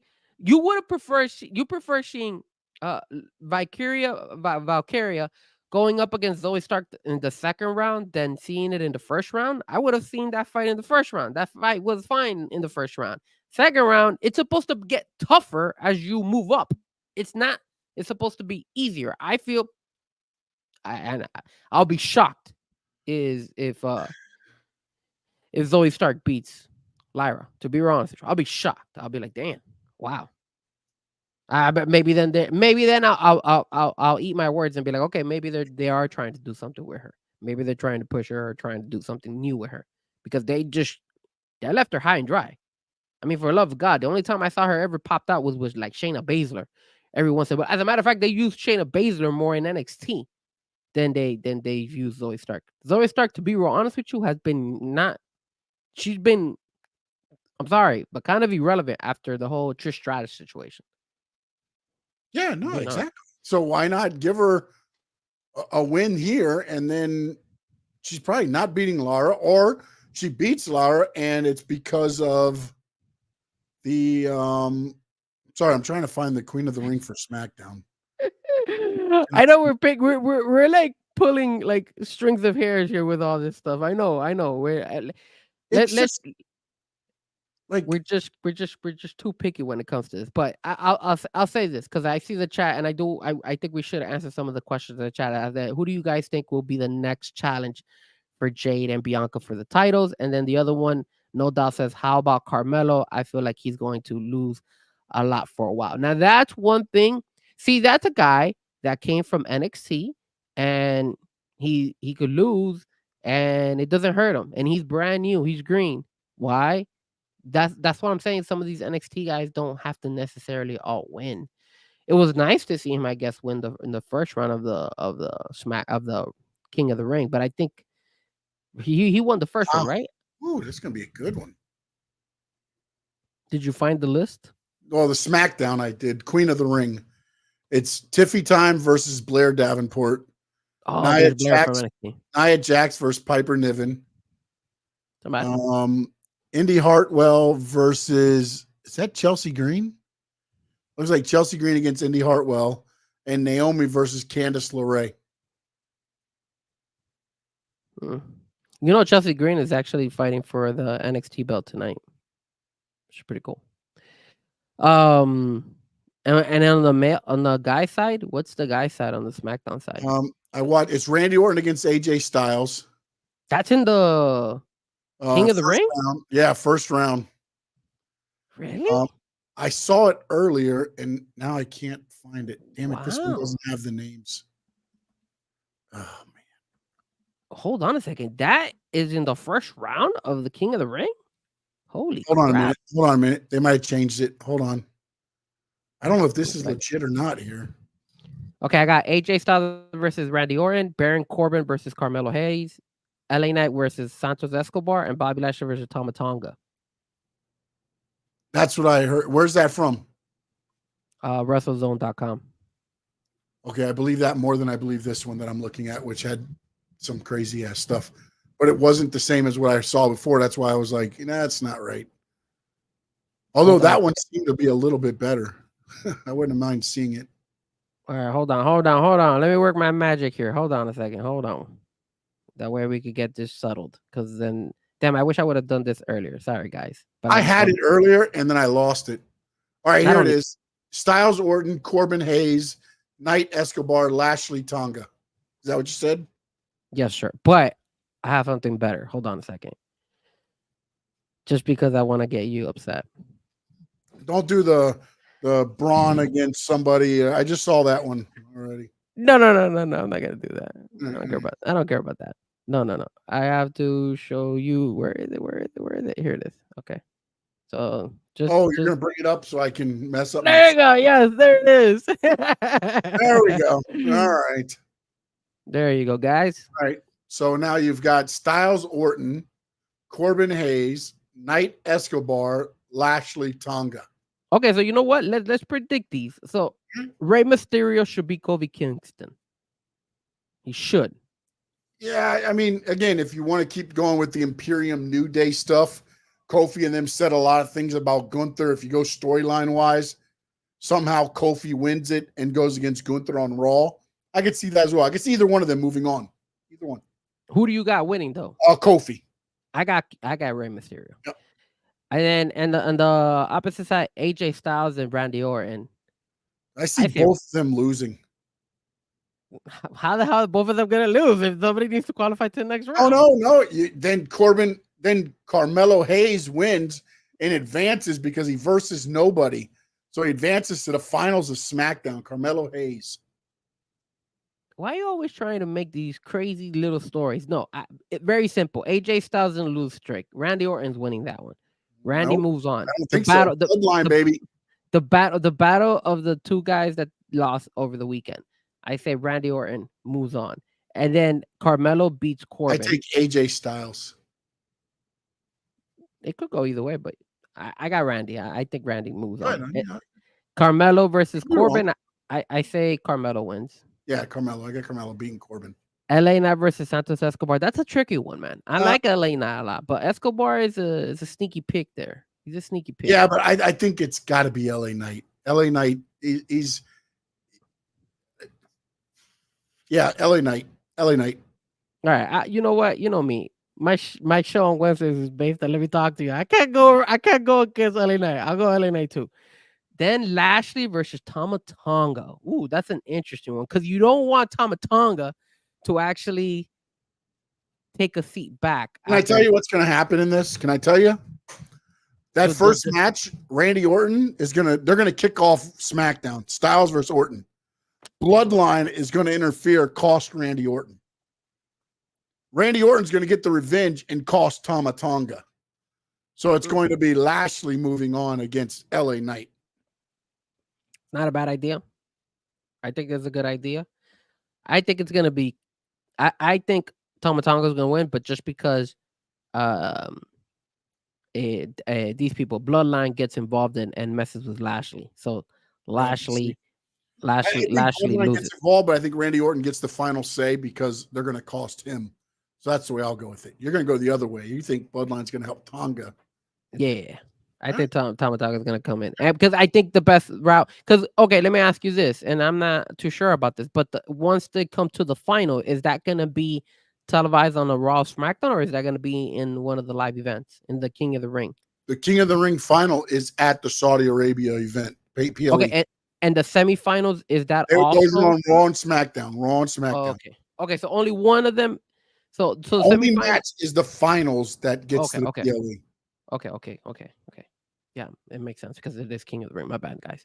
But yeah, okay. I wasn't sure if they had two matches. So for me, I've got Dragunov against Gunther on the Raw side in the finals. LA Knight versus AJ Styles in the second. And my final King of the Ring is Gunther versus LA Knight. Okay, I have Gunther versus Jey Uso in the final, duking it out, and I think I have Gunther winning it. And then on the SmackDown side, I have Tama Tonga going all the way. Tama Tonga goes all the way because of the bloodline, and then it's against Randy Orton. And I feel that Randy Orton gets his payback. So it'll be at the end, it'll be Randy Orton versus Gunther, which would be a hell of a main event for King of the Ring. And then I think Gunther beats Randy Orton in the pay-per-view. See, I just don't think I don't think that happens, man. And the only reason I don't think it happens is because you need Randy Orton for the match with the bloodline at the PLE and not in the King of the Ring match. No, that's why I think it's gonna be LA Knight and Gunther, because now you got, could be, yeah. But although when you say Tama, like, the interesting thing is, remember, Tama Tonga is Haku's son. Yeah. And King Haku. Could we have the second king of the family? Tama Tonga winning the king royalty. And this is why SmackDown no doubt might be onto something. Uso versus Tonga. Oh, that's a good one too. Off the Civil War. But the only problem is, does that? Oh, well, you know what? That's not a bad idea, no doubt, because Gunther did beat Jey Uso when he had the Intercontinental belt, so it could be a payback. I don't know. I feel like Gunther is on the rocket right now. That's slowly propelling upward all the way to his, because you've got to get Gunther somewhat there. So I feel like, again, man, no matter what you do, even if you put the say, okay. What I would like is Tama Tonga to make it all the way to the final, and the bloodline to get involved in every single one of them. Even when the general manager goes, I'm getting everybody from the bloodline out of here, and I still want to like, because the bloodline right now has that, like, we don't care, we're the best, we're ruthless and all that stuff. Kind of like I mean, maybe it's not the best comparison, but remember that group that Mustafa Ali used to have? What was the name of that group that they were all? Retribution. Remember how Retribution would just come and try to like take over the show? Kind of like that's the vibe I want to get from the bloodline, that they want to take over, SmackDown and do it. That way, when you bring back Roman Reigns, holy crap, what's going on here? And then you could create that civil war between Roman Reigns and his group, Jey Uso, Jimmy Uso, all those guys against Solo and his group, I think that's a vibe I want to get. Sorry, I'm gonna stop sharing this that way. No, but see, the problem with that is that oh yeah, damn, our favorite part of the show, guys. So this is the only thing. Like, I feel like that Civil War is going to be more of a slow explosion than it happened that quickly. And no doubt says Roman could return in Saudi. It sounds cool. At least. No, 100%. But my thing is, like, and again, Saudi, you get those because they pay more money for the people to come over. That's why the Undertaker goes over there to eat with the princes. And so Roman will probably be on the trip, regardless if he's going to show up on camera or not. Mm-hmm. And it does, but I would hope that it's a slower build than just returning at the pay-per-view in Saudi Arabia to start the feud. Like, I don't think that Jey and Tama Tonga as the King of the Ring does anything for the Civil War, especially when they pushed it as the King and Queen of the Ring are going to be kind of like the next in line in a way. Like, at least that's the way they're making the feel of it right now, the importance of it.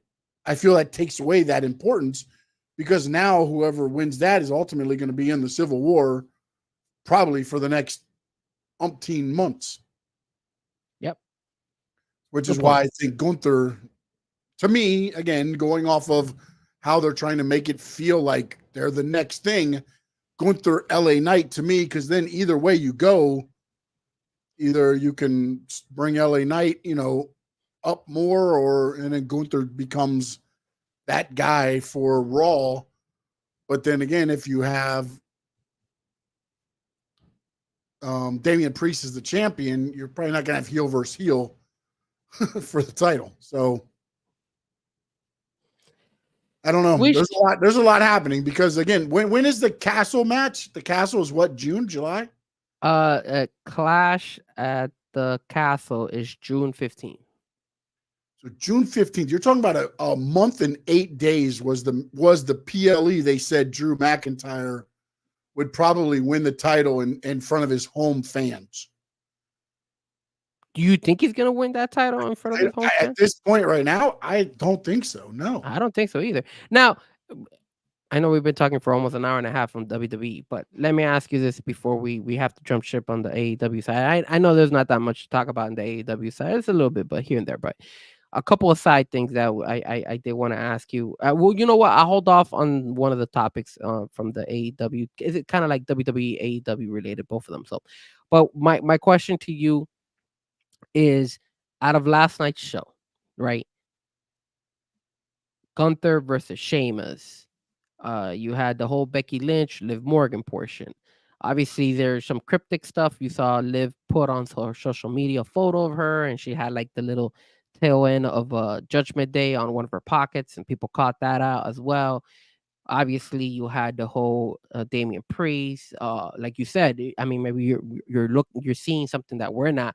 You know, when he went to go hug Finn Balor and JD McDonough, and then Dominic had to come from the back and stuff like that. And that's another thing. Dominic was standing on his left hand side instead of standing on his right hand side with all those guys. Of course, he wasn't involved in all that stuff, but still, you know, anything like that. Carlitos was another one. Carlitos also was out there.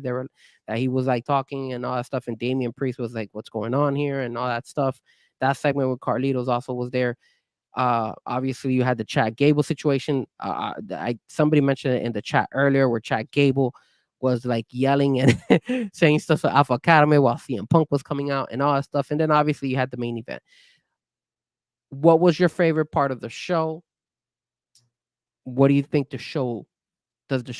what do you think would help the show, or is the show perfect the way it was for you?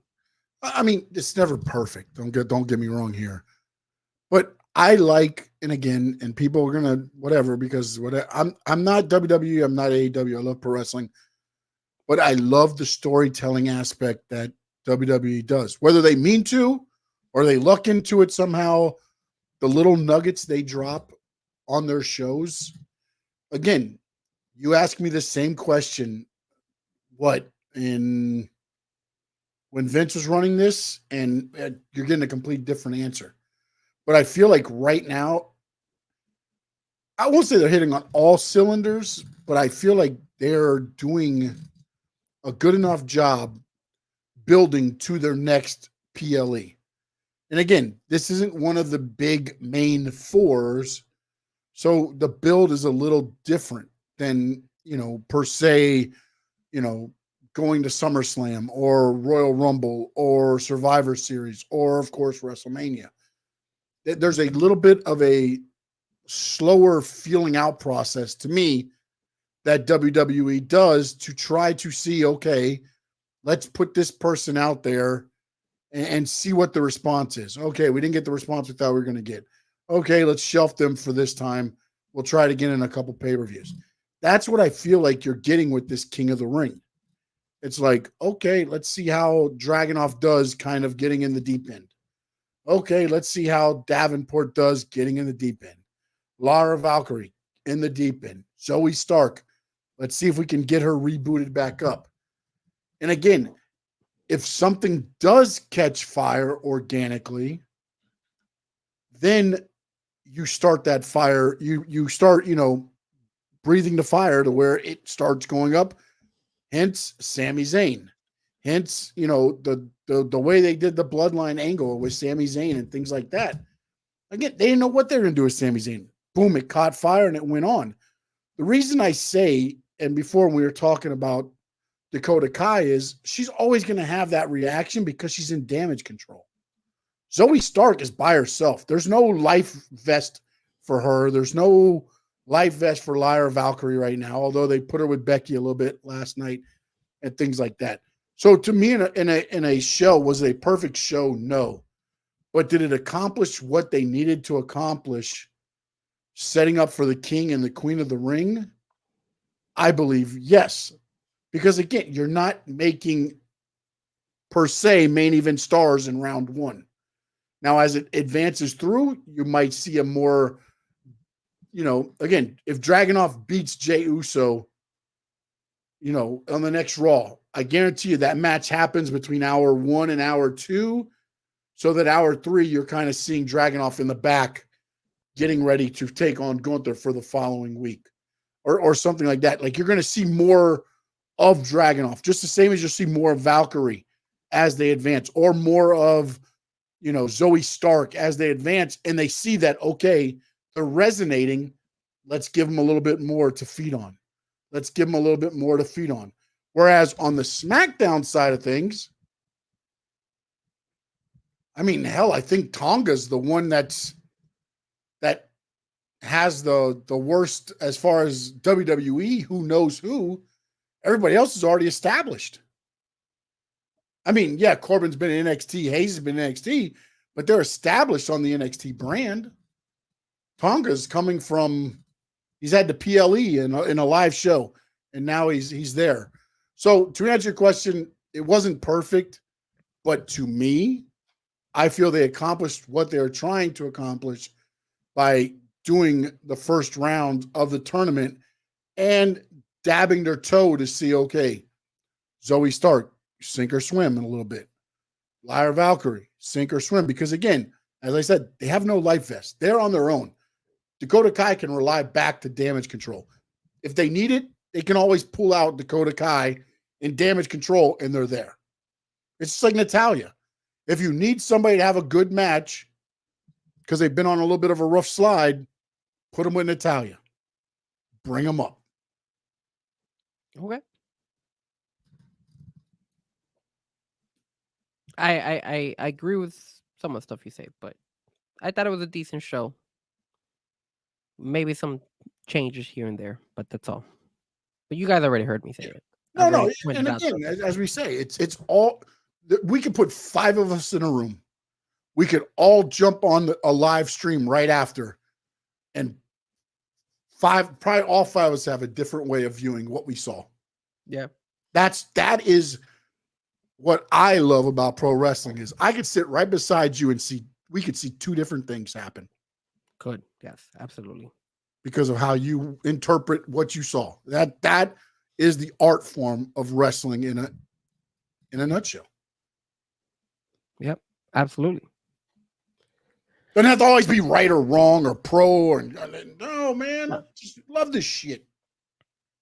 All right, it's time to talk about something that Frankie Fresco loves. Do I still love it? Maybe when MJF come back, but let's talk a little bit of AEW, right? Let me talk to you. There's not that much going on in AEW, but there is. Did the show not start the way I said it would?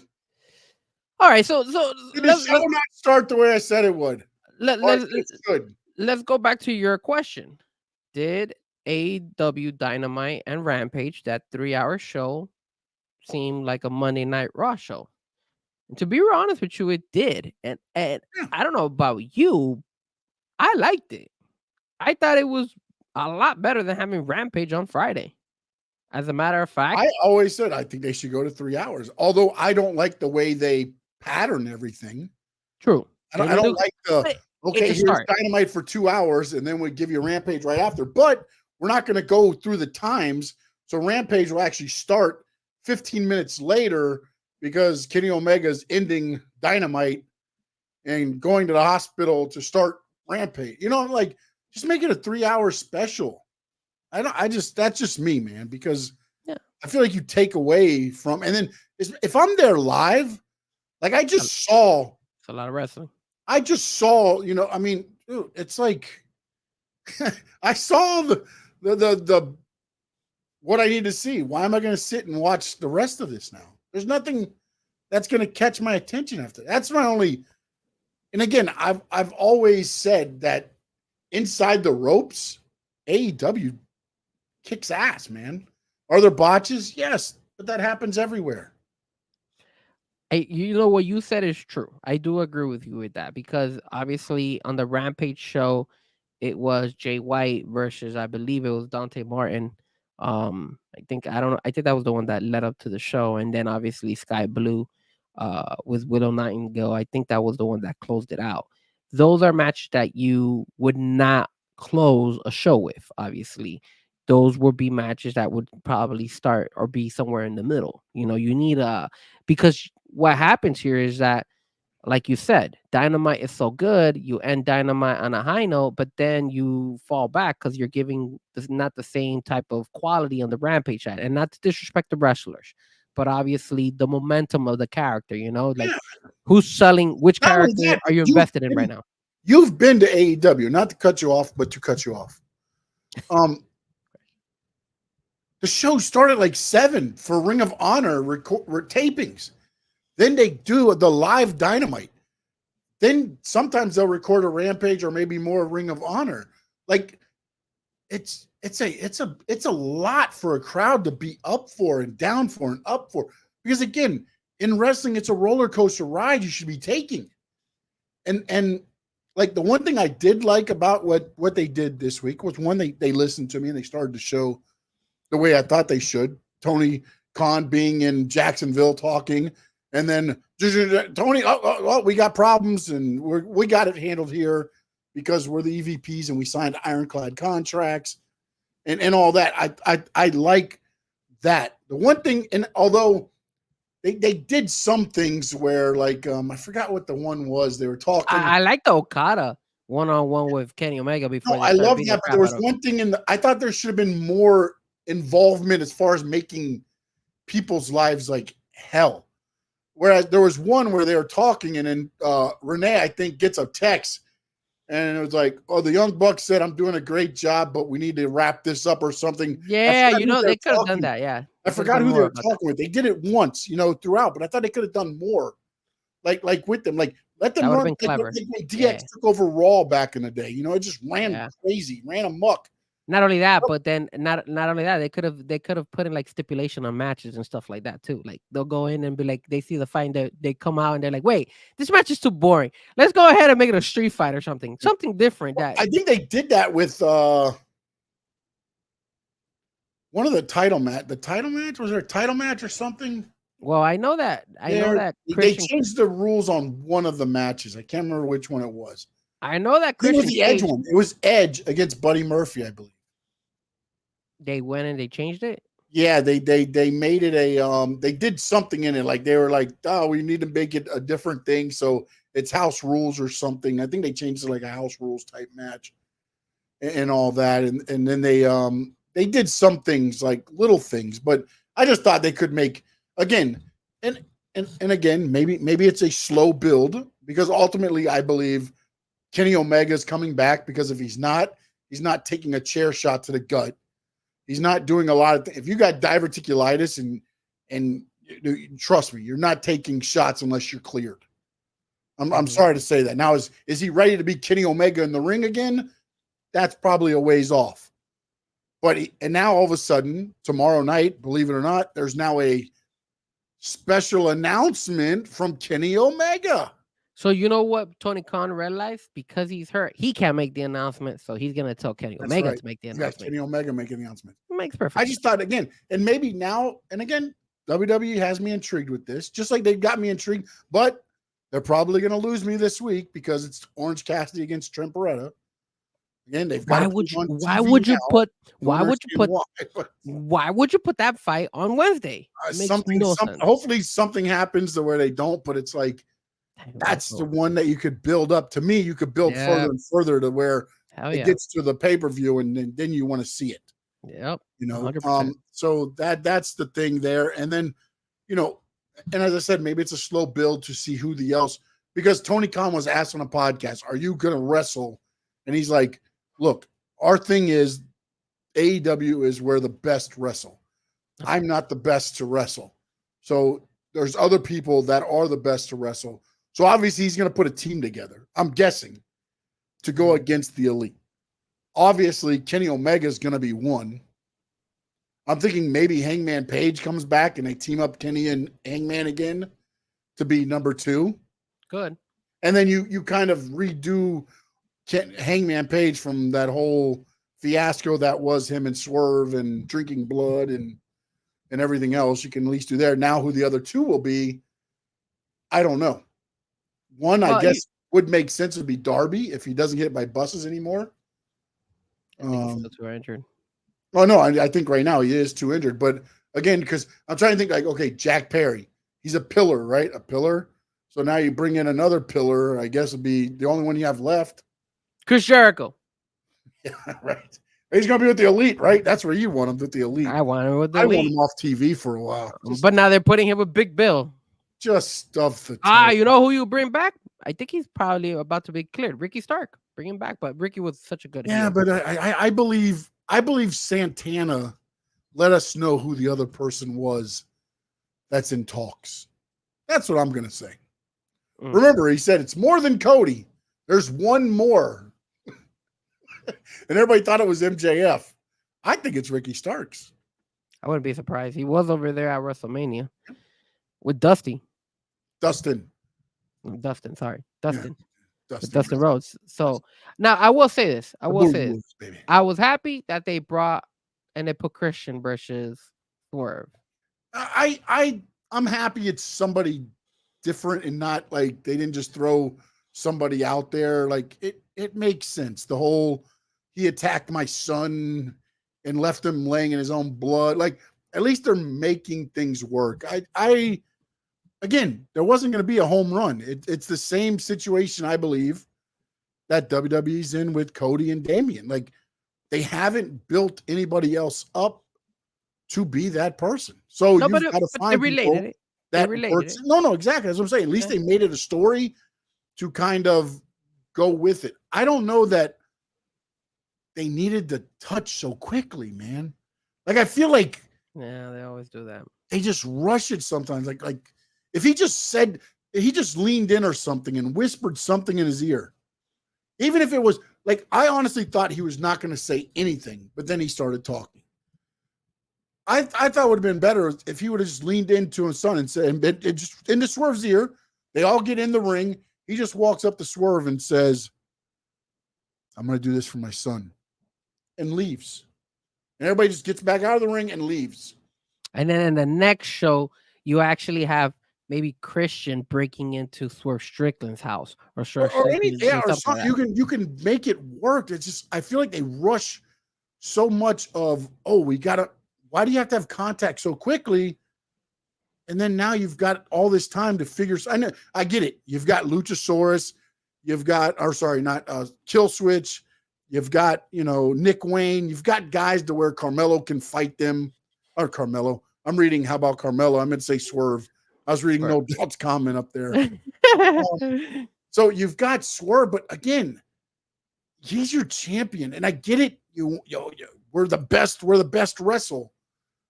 What the hell happens if Swerve gets dinged up, man, or gets hurt? He's wrestling all these times. He gets hurt. What are you going to do? At least he's not wrestling tomorrow. He's just going face to face with Christian. Yeah, but it's going to be an attack or something. I mean, it's already been physicality. That's what I'm saying. Like, you leave nothing to the imagination. Sure. If he would have just leaned in and been like, this is for my whatever, like this is for my boy, and then left. Well, are you stealing ideas from WWE when Rock went ahead and handshaked Cody and then whispered something on him that day? And actually, I was thinking more back to when Magnum TA and Tully Blanchard back in the 90s did some things like that leading up into their first blood match and things like that. I mean, maybe that's when, and I don't know, but yes, I'm taking it from when The Rock did it. I'm more relevant. I'm doing it right now. I did it for The Rock. I mean, The Rock did go ahead and said he was going to make him bleed and he did make him bleed later that night. So I will say this: I liked it. I thought it wasn't a bad look. No, not a bad thing at all. I'm not. I was happy with. I'm not gonna lie. I didn't stay up and watch Rampage. I watched the beginning of it when Kenny got tipped over, and that's it. I was out. I didn't watch. I'm gonna be honest with you. I did not watch that Jay White Dante Martin fight. I thought that match was a little bit not too. I've seen. I wish Dante Martin would have probably won that match, but I knew Jay White was gonna win, and that's when I feel like, hey, like Dante Martin is so talented. Help him get bigger. You're not gonna lose anything with Jay White. I know it was for the Unified World Trios champion, I guess, or well, no, it wasn't for a belt. He has those, whatever it was. He's the Trios United. He's the undisputed. See, they have all those belts. So what happens is, like, let these guys win one, to build something. Like, I would have loved to have seen, a storyline between these two and help Dante Martin elevate. You understand me? Because he's very talented. Now, what No Doubt did say, yes, that Willow Nightingale Sky Blue match was really good. That's the only match I saw on the Rampage episode, and they also brought in. I saw bits of it. They also had Kyle O'Reilly go against Rocky Romero. So at that match, I didn't care. So I didn't watch that match either. That's more of the. It's gonna be interesting to see Kyle O'Reilly against Adam Copeland. That was interesting. Yeah. See where that goes. And again, I don't know if it's gonna be on this Dynamite. They kind of threw it out there. He kind of walked up and was like, "Hey, maybe I'll take up on one of those challenges." 2 Canadian boys. Now, I want to ask you something, and this is what I was gonna kind of ask you during the WWE segment, but I want to bring it now in the AEW segment. And it's because it's both related to both WWE and AEW. We had a legend move on from WWE. I'm pretty sure you heard about it, and that was an old timer. And I know that he's unfortunately has had some bad health issues recently, but he is recovering. And if he can make it back to being, fully healthy, Jerry the King Lawler, he got let go from the WWE side. There was rumors. Hold on. You don't have it 100% correct. Well, he was.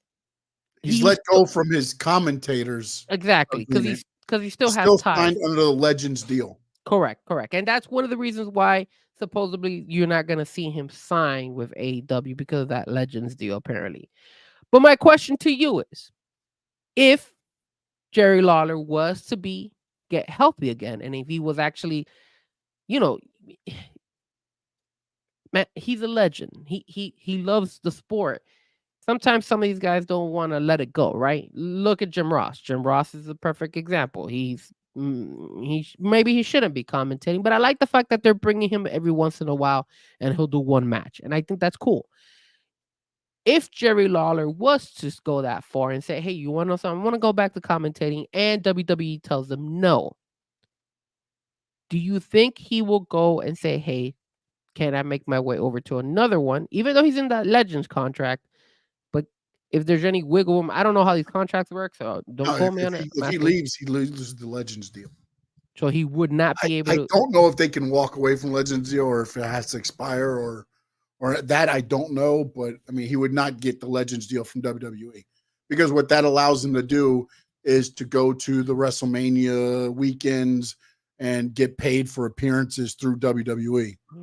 So yeah, and their merchandise and anything like that through WWE. So, and to answer your question, I'll be pretty honest on this. I loved Jerry Lawler and Jim Ross. They were soundtracks to, some of the greatest wrestling moments. But no, I don't want to see Jerry Lawler and Jim Ross together again. I honestly think they need to let Jim Ross do more of an insider thing and have him do the sit-down interviews and make that a segment for Jim Ross, and not necessarily call matches as much. And I love Jim Ross, man, and he can still do some of that. But, man, I just feel like,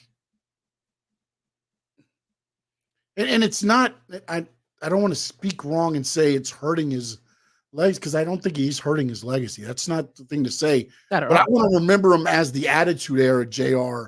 And even at the beginning of AEW, it was good, but as he's had his more health issues and things like that, like I just don't feel it's the same JR, man. And I'd rather him be in a controlled situation, have a sit down, use some of the JR, language and slobber knocker and things like that, and interview some people and get that part of the performance, maybe more than seeing him calling matches, man. I don't know, man. I don't, I just don't see him the same as he was, man. And same with Jerry Lawler. Look, Jerry Lawler used to be on all of the pre-shows. And when he had his health scare, they removed him, and probably for the better, man. And he was still wrestling up until his heart attack or his stroke. I can't remember exactly. Yeah, he had a stroke. Yeah. So he was still doing shows like wrestling, and now he's had to take a course of time off. I just, man, like now it's Excalibur's time, man. It's Taz. I mean, Taz is still in that area. I just feel like it's time for them to pass it on. Tony Schiavone's good. At first, I thought Tony Schiavone was getting in too much. Now it seems like he's found the niche there to where it's not overpowering. They throw him out there every once in a while when he's doing it's Sting. It's, all the little things that you remember and things like that. I just, it's time to let these new guys go, man. Well, look, I like what they're doing with JR. I like that they bring him every once in a while and he calls a match. I like that. I think it not only because, yes, you and me and a lot of us old wrestling fans remember JR and Jerry Lawler from the back in the day when it was the Attitude Era and all that stuff. But some of the new generation, some of the people who don't tune into that much wrestling, at least they're getting a little preview. Maybe it's not the same JR, but that's what I'm worried about is like we talk. But you want to know? You want to know? One of the top announcers ever. You watch JR today. Are you saying the same thing? I'm gonna give you an example. The first time you're seeing it. I'm gonna tell you why it's not the same, but at least I'm still seeing it. And you want to know why I take this type of route and why I think this way is because my example is gonna be in the boxing world. I never saw Mike Tyson when he was Mike Tyson, the high-end Mike Tyson, when he was living it up and he was like whooping everybody's ass. I was too little. I was a jit, so I don't remember seeing any of his fights. I did get to see Mike Tyson when he came back, when he fought against Peter, I think it was Peter McNeely or something like that. I think that was his name. I don't remember if that was his name. And no, was it Peter McNeely? I don't remember. It was the white guy who was who was fighting him. It was his first match coming back, and I remember all the hype. Damn, I forgot his name. If you guys remember who I'm talking about, McNeely, but I don't know if this is the one you're talking about. It was that first fight that he came back with against that white guy, and he was like a Joe Schmo at that. They were hyping it up. It was Don King hyping it up and everything. It was really funny.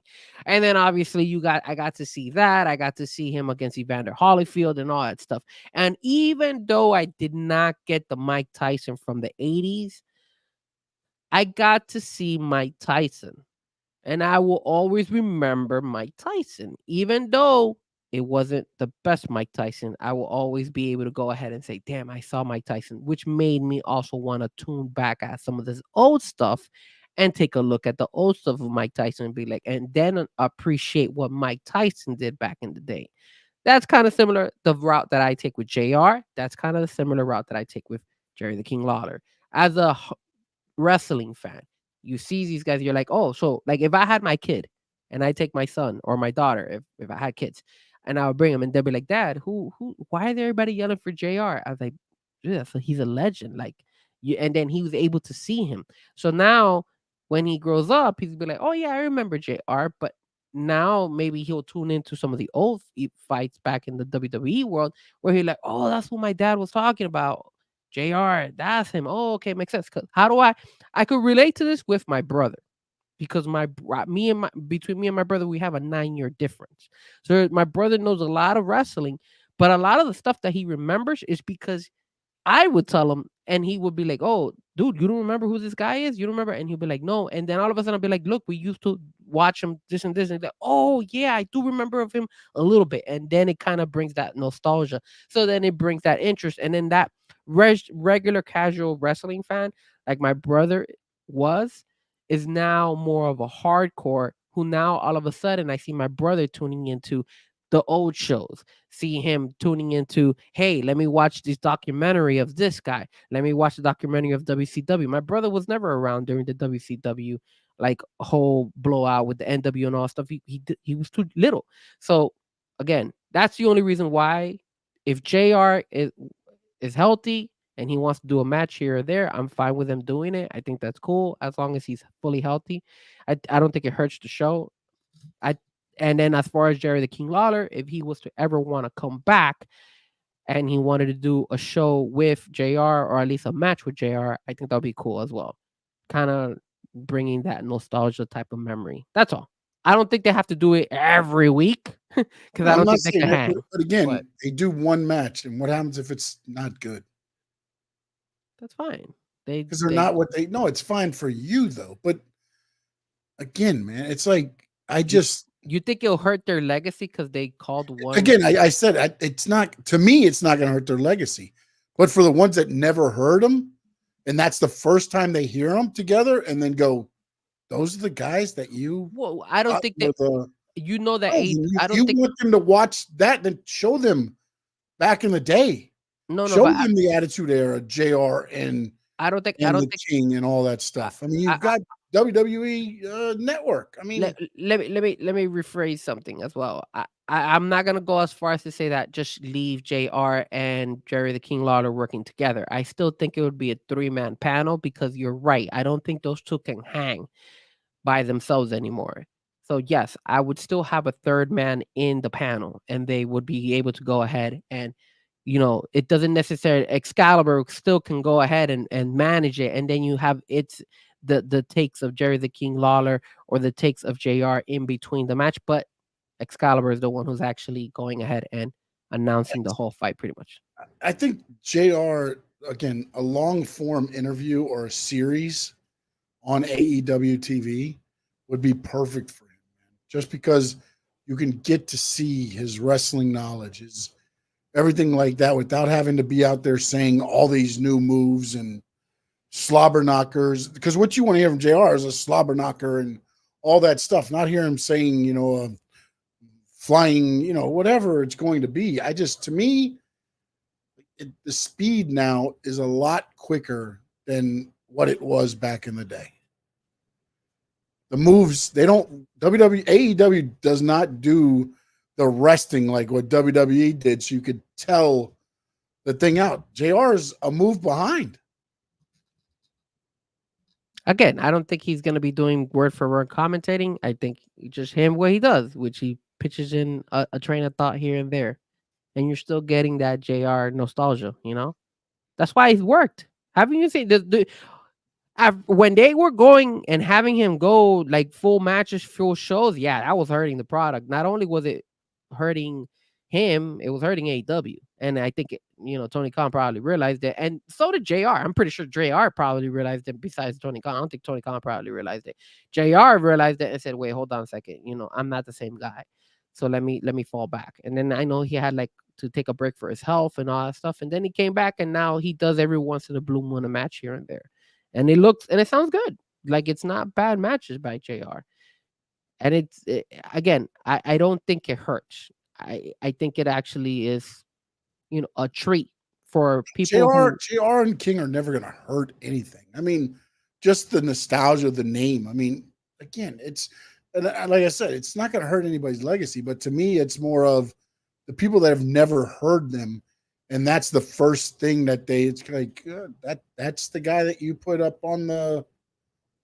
Really? Okay. All right. No, see, but you look at it. You look at it that way. When you're in a live show, every time JR comes out, they introduce him, and the crowd goes wild. Of course they do. It's the nostalgia of it. That's what I'm saying. Like they should even. You know what? Since he does the grilling with JR or whatever.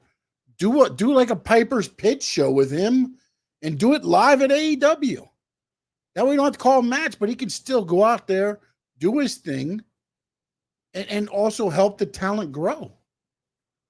Do it, Grilling with JR or something, and have it set up like a Piper's Pit type thing show, and do it out there live. Get the reaction from the crowd when his music hits too, and do all that. I mean, and again, it wouldn't hurt. Again, JR can still talk. It's not the talking. The problem is he's so vernacular with stuff that like it takes him a while to get it out, and the moves are so quick nowadays. And the way AEW does it is it just not all the time, and they are stepping on each other a little bit here and there. But again, JR's not going to hurt the product. King's not going to hurt the product. It's just, I want to remember the Attitude Era, JR and the King. Selfishly. It's all on me, selfishly. But that's what I want. Two perspectives. Nothing wrong with that. All right, my man. Anything else? I think we're good, man. I think we've covered everything. I know we spoke more about WWE, but it's just I don't think AEW is riding on a high right now. They've done okay, but we'll see what happens. I think it's getting better, and I am intrigued on a couple of things for the first time in a while. Before it used to be just the devil thing for the last couple. Now they've got me with, and again, they might lose me now with the Orange Cassidy Beretta thing. We'll see how that goes. And then also, I'm interested to see the Swerve go. I'm interested to see when Adam Copeland is going to fall off the edge a little bit, since they have him wrestling every week now again. There's some things that I'm very interested in seeing. So, like I said, I think they'll get their boom back once MJF comes back. I just hope they bring him back right. And right now, I feel like Tony Khan is Mario Cristobal. Well, I don't know. Take the knee, doesn't know when to. It's just like, and I may be so wrong with this because I don't know the behind the workings of AEW, but I just don't trust in the creative helping the talent out. Again, the talent fantastic on the thing until you put the creative with them, and then it's like, ugh. For you guys that don't follow college football or don't know who Mario Cristobal is, he's the head coach of the University of Miami Hurricanes. And yes, he's the one that didn't take the knee. He's the one that handed it off, and they fumbled and they lost the game in 12 seconds. Yeah. Yeah. Not bad. We'll see. But besides that, guys, don't forget to hit the like. Don't forget to hit the subscribe. Don't forget to go ahead and follow me at Frankie Fresco on YouTube. And then you can find me on all social media platforms under Fresco Music. It's right there with the Z, the K, and the O. I will be on tomorrow night with my brother, 8 o'clock. Let me talk to you. We're going to talk a lot, man. We got a lot to talk about. We got to talk about the Miami Heat. We got to talk about that Canelo de la Hoya beef. And I was shocked to hear this. I want to get you guys' perspective as well of what you guys think about that. We're going to talk about Champions League, a big upset that happened today. So we talk about everything. Obviously, we're going to talk about the Dolphins, Tua getting overpaid, because that's exactly what the Dolphins are probably going to do, even though Sean doesn't agree with me probably. But OBJ getting signed. What's going to happen, man? We got a lot to talk about tomorrow. And, of course, NXT. Talk about NXT. So tune in tomorrow for me, guys. Definitely 8 o'clock. Let me talk to you, Frankie Fresco, and my brother, DiTrapio. Sean? You can follow me on all social media outlets at Sean_Stanley11. You can also hit the subscribe notification button on Stanley Media House. Also go to Frankie Fresco or flip it around. Either way, hit the subscribe and notifications for Stanley Media House and Frankie Fresco. Don't forget, tune in the show tomorrow, DiTrapio and Frankie Fresco. And what else I got? I almost forgot. I want to again congratulate my brother for graduating. And of course, Sean Stanley making a guest appearance at my brother's surprise party. I appreciate it, you, sir. And you know what? man. You guys are family, man. I You're will. family. I'm gonna. Guest I'm appearance. gonna ask my brother to bring the mug out, guys. If I don't know if you know, but Sean's wife, she does a phenomenal job. Phenomenal job with some of the stuff that she Coming creates. soon, baby. She did an amazing mug of the Miami Dolphins for my brother. So we will be promoting it. I'm gonna tell my brother to make sure he has that mug out. That way we could show it off. Good It enough on the spin. looks badass. I'm not gonna look at it. I mean, that one is the squared circle. Amazing. The Miami Dolphin one that she did for my brother. I don't think I got any more. Thank you guys. Really. Thank you, Sean. And also tell your wife thank you so much. My brother loved it. And we'll definitely be promoting it tomorrow during the show. It's badass. I will show it out. That way you guys can see it. And don't forget, one more time, Stanley Media House YouTube channel, Frankie Fresco YouTube channel, Sean_Stanley11. There will be more content coming to both platforms. So make sure you subscribe. Cap for Life, Chad, no doubt, official DJ Memo. Appreciate you. Terry, Karoon was in the house. Bounce DJ was in the house. Steven Gonzalez made an appearance. Nice, Steven. Yeah, Trappio was in the house. Cap for Life, as I said before. Josh, my dad, appreciate everybody watching us on X. If you're watching us on X, don't forget, please jump over to the YouTube channels. It is Frankie Fresco. It is Stanley Media House. Hit the subscribe notifications. Every Tuesday, 7 p.m., we're here talking WWE, AEW, anything else going on in pro wrestling world. If you would like us to talk about some others or interested in some interviews, please follow us on social media at Sean_Stanley11. Frankie's at Fresco, DJ Frankie, where are you at? Fresco Music. Fresco Music, I'm sorry. Drop us a DM, let us know. We don't know all of the independent federations, but we will be happy to promote anybody.